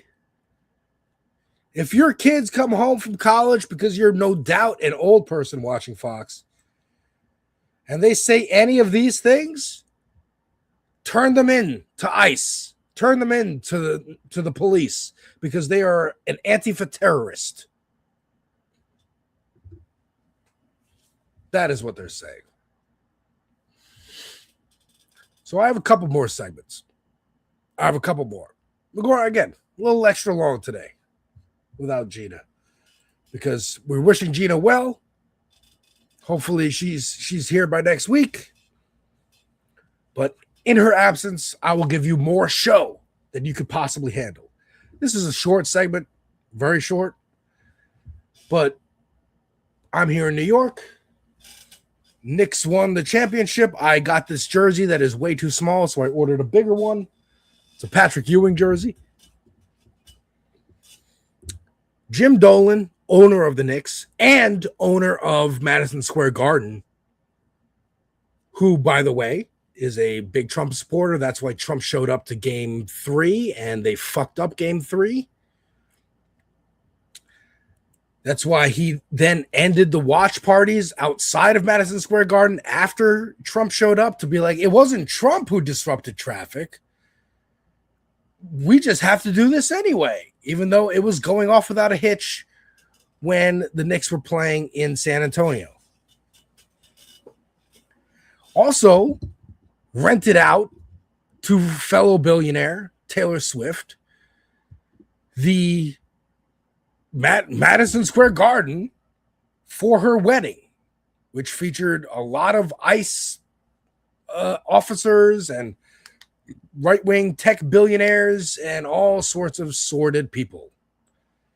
And I'm sure she'll have some recording of it that she's going to put on Disney Plus and sell to her audience a million different covers of the same thing. That is how she makes her money, by the way. She adopted the K-pop strategy of we're going to put out an album, but there's going to be different collectible covers. So you're going to, instead of buying the album once, you're going to buy 10 albums of the same album because they have different covers.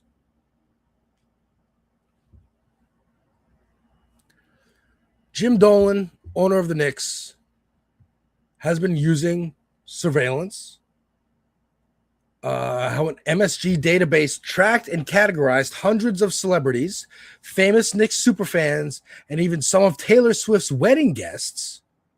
Interesting. Labels included LGBTQIA, do not host, and low to high risk. In April, we published our first story about surveillance machine at Madison Square Garden, an operation that allegedly tracked a trans woman, lawyers, and protesters, and more. I remember this story coming out in April. There was a Knicks superfan who kept, had season tickets and would show up to every game, and they banned her. They banned her because Jim Dolan didn't want to see that person in the stands. By the way, thank you so much, Buddy Linton, for subscribing. Appreciate that. Over on Twitch, I'm co-streaming to my Twitch channel and my YouTube channel as well, so thank you very much. And now there's an update to this story. Jim Dolan is suing Wired. This popped up last night. Earlier today, Wired learned that Madison Square Garden was suing us for our accurate reporting. We stand by this reporting and plan to vigorously defend it against this baseless and ridiculous lawsuit. We look forward to continuing our coverage of MSG and on billionaire James Dolan's use of technology across his entertainment empire. It's one part of our wider mission and the critical job of journalists, now more than ever, holding power to account.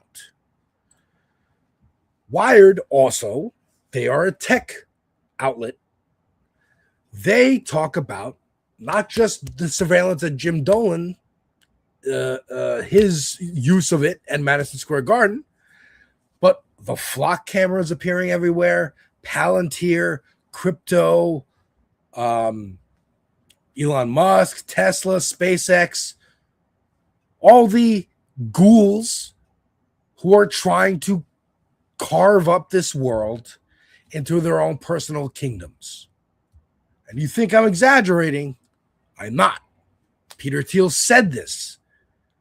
They want to control, they want to have cities, city-states, instead of countries. They don't care about countries.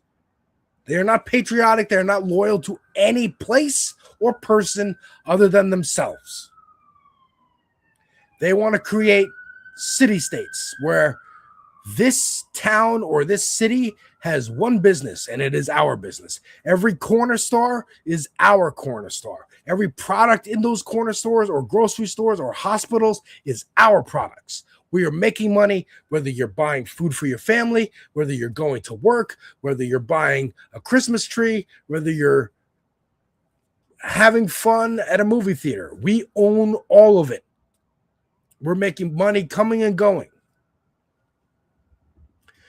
And Wired would be another a foil to them because they're reporters, they're journalists. They're trying to get rid of any kind of legitimate journalism still left in this country.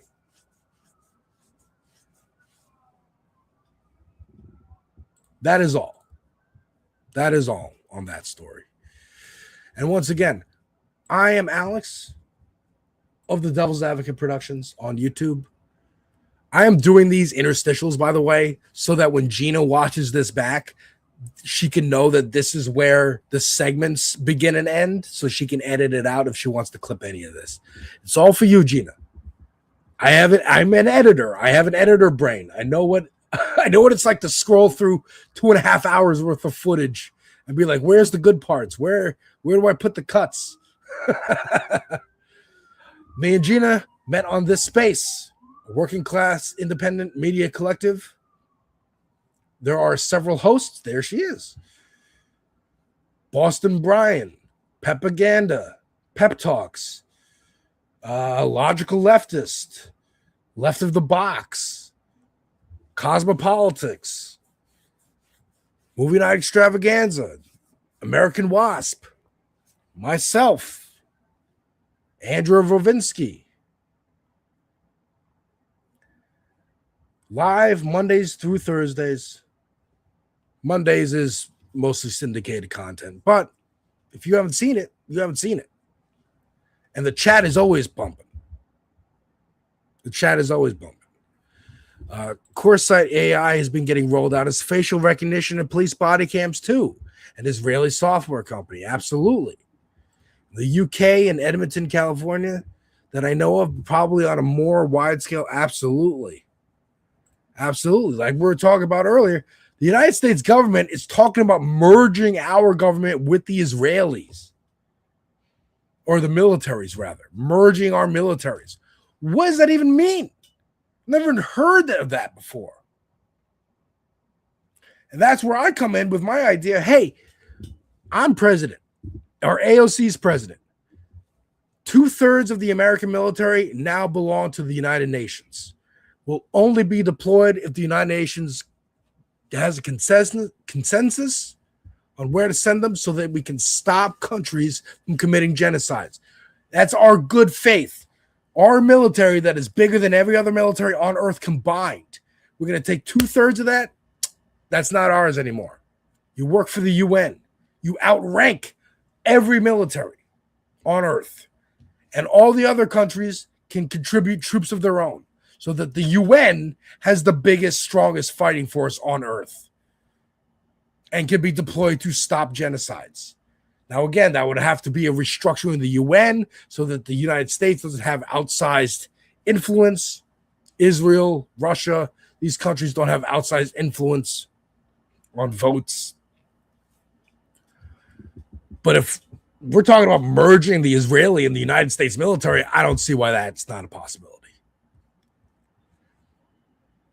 So I have 2 segments for you. 2 last segments. This one is a good one. This one's a positive one. I want to leave you on a positive note. Okay? Once again, been talking about the DSA and the platform, the Workers Deserve More platform, which I encourage you all to read, because these are the tenets: thriving working class community, working class foreign policy, working class democracy. And under each of those are clickable links that will explain each of these pillars: democracy for all, real democracy, democratic Congress, economic democracy, democracy at work, unions, getting rid of the Senate and the filibuster, getting rid of the Supreme Court, foreign policy, ending the war machine, freeing Palestine, ending blockades, embargoes, and sanctions on places like Iran, Cuba, and abolishing ICE, a fair immigration policy. Working class communities, freedom to flourish. Your needs are taken care of. You have a right to housing. You have a right to food and water. You have a right to electricity, healthcare, housing. So you can, if you want to paint, you don't have to worry. You can paint. You can make music. You can go on vacation. Finish Reconstruction, racial justice. It is a core problem, a core piece of the rot in this country is because we never finished Reconstruction. Ending mass incarceration and police immunity so that fuckers who shoot people in the street or people who get suspended from police can't just be shuffled around into other departments like we're just talking about. Feminism for all and a Green New Deal so that we can maybe stop the goddamn wildfires that are blocking out the fucking sky in my city.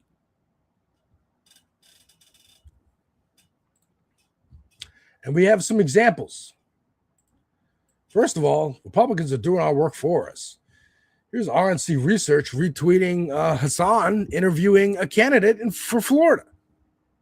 I think he's going up against Debbie Wasserman Schultz. Speaking of ICE, you brought it up earlier. Do you support the abolition and the prosecution of ICE? Yes, abolition and prosecution. Okay. I think it's important. What about Debbie Wasserman Schultz? What's her assessment on ICE? She supported building in 2011 an ICE detention facility in Broward County in the Southwest Ranches. She signed a letter saying this is good for the economy and recommending to the ICE director to build that facility. God. Speaking of Debbie Wasserman Schultz, if you don't remember, because I do, helped fuck over Bernie in 2016 in favor of Hillary Clinton. And then joined Congress from Florida, because Florida is very conservative, and they loved her for that. But yeah, Republicans are doing our work for us. And even when they criticize, they go, oh, can you believe that they want housing for all? And people go, yeah, that sounds pretty good. And we got, of course, here in New York, Mayor Mamdani giving examples for the rest of the country. Announces first ever New York City Parks Parents' Night Out, giving parents and caregivers a free evening off. Free drop-off program offers children an evening of supervised recreation while parents and caregivers enjoy a few hours to themselves. Families can register online from July 13th through the 20th. This is literally, Hillary Clinton said it to invoke Hillary Clinton's name. It takes a village to raise a child, right? And she got criticized. All the Republicans said, no, it doesn't. Individuals. Pull yourself up by your bootstraps. Fuck the collective. Fuck the village. Fuck community. Stay on your iPhone. Don't go out. Don't talk to your neighbors. Stay isolated and atomized. Man, Mom Donnie going, no, we're going to have a babysitting program. Hell, he says, every parent knows that just a few hours to yourself can feel like a luxury. It shouldn't be. That's why we're launching New York City's first ever Parents' Night Out, so that parents can get a little time on their own to catch a movie, run errands, or go on a date without worrying about who will take care of the kids or how much it'll cost. Making New York City more affordable isn't just about lowering costs. It's about giving people back their time. This administration is committed to making it easier to raise a family in the greatest city in the world. These fuckheads, J.D. Vance, Tucker Carlson, Stephen Miller, in that clip we played earlier, said families are good. You know what's good. Families, children, right? White children, white families, the picket fence, the 50s nostalgia ads that they think was reality. Here's Mamdani actually helping parents, actually helping families, actually helping families become healthier and flourish. Because when parents aren't stressed, if I have to fucking be with these kids all the goddamn time, I don't have any fucking break, it can create tension. But when the parents get a break, okay, I can handle this. Drop them off at the playpen with people who are certified child caretakers. That's the importance here. An example for the country. It says only from July 13th through the 20th. This is a pilot program. They're seeing if this can work long term.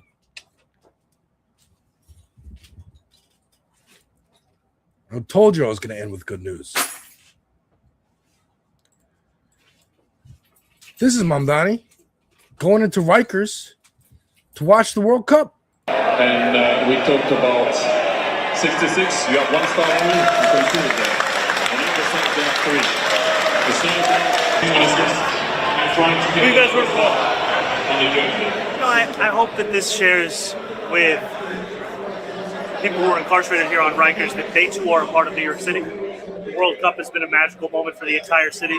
These are New Yorkers, and they will be New Yorkers when they get out of Rikers. They're New Yorkers today, and I wanted to make sure that we can celebrate this moment together. And we talked about 66. You have 1 star only. You can see it there. Like, he's humanizing prisoners. He's humanizing prisoners because they are people. They are New Yorkers. Like he said, they're New Yorkers now. They're New Yorkers when they get out. It's about rehabilitation. That's what prisons are supposed to be for. They're not. It's a slave ring. That's what it's for, really. The 13th Amendment that abolished slavery. It said abolishing slavery except for people who are incarcerated. So then what do? They made more things illegal, specifically Black communities. Put those people in prison. Now we got slaves again. That's what they want to do with ICE. They want to license it out to different corporations and say, hey, you need people to help work on your farms? You need people to help work in your factories? We'll license our prisoners to you. They'll work for barely anything. You don't even have to pay them sometimes. This is the beginning of closing Rikers, which is the beginning of a broader national movement of ending the prison industrial complex.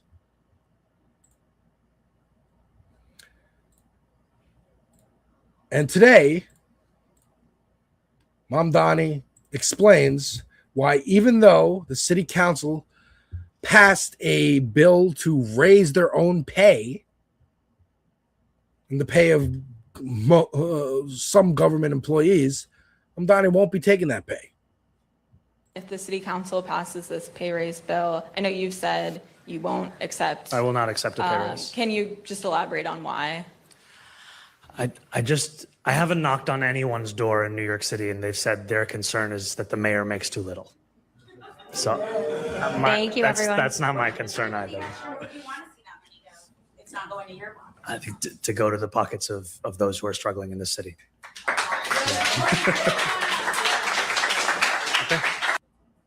That's the man. That's what we should expect from all of our politicians. I'm not trying to get rich here. Like, I don't care if there's a pay raise. It shouldn't have gone through. If it passes, it shouldn't have passed. And if it does, that extra money, I guess I'll try to redistribute it to the people who actually need it. Like a good public servant would. So yeah, folks. That's the show. That's the show. Once again, I am Alex of Devil's Advocate Productions on YouTube and Twitch. This is my channel. I talk about movies, music, TV, and video games. With, of course, some politics in there because art is political inherently. I don't avoid it like a lot of other channels do. And I also don't try to push people right wing like other channels do. I try to push them to the left. At least a little bit. With my reviews and my reactions and my playthroughs. I'm also on this space, a Working Class Collective, live Mondays through Thursdays on YouTube. This is how I know Gina. This is why I'm the co-host and the fill-in host for Aunt Flo Friday for the foreseeable future, because we met on this channel where there are tons of different hosts, Boston Brian, Logical Leftist, Cosmopolitics, tons of different kind of shows. People play video games on there. I play video games on there. Talk about movies. Also, hard news, breaking news. Our goal is to get to a 24/7 news channel, leftist news channel on the internet. Not just on YouTube, but our goal is to be on YouTube, Twitch, Instagram, every platform, and have our own site. So if any of those go down or any of them start really cracking down on left-wing content, you can come to our site and we're live. If breaking news happens, who's live? Who can I watch? This space is going to be live.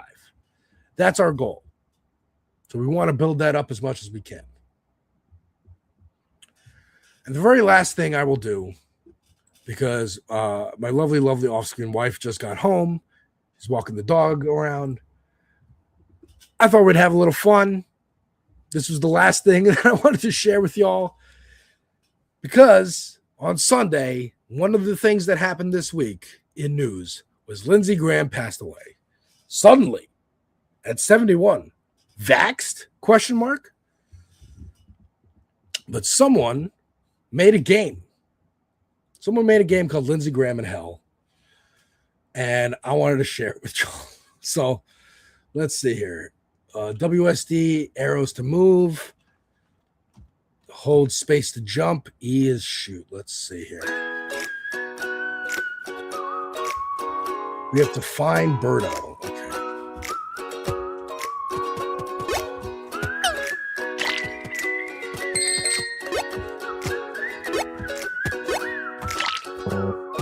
Lindsey Graham in hell. Lindsey Graham in hell. Lindsey Graham in hell. Lindsey Graham in hell. He never met a war he didn't like.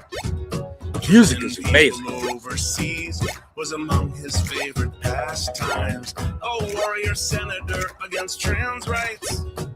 Getting fucked by trans women was among his favorite pastimes. And sucking Donald Trump's dick. The music is Attaching great. himself like a barnacle to a ship. And Donald Trump, he couldn't give a shit. When asked about him dying, Donald said nothing about Lindsey and just pointed out how it would be harder now to pass the SAVE Act. Lindsey Graham in hell. Lindsey Graham in hell. Lindsey Graham in hell. Lindsey Graham in hell. Double jump. Okay.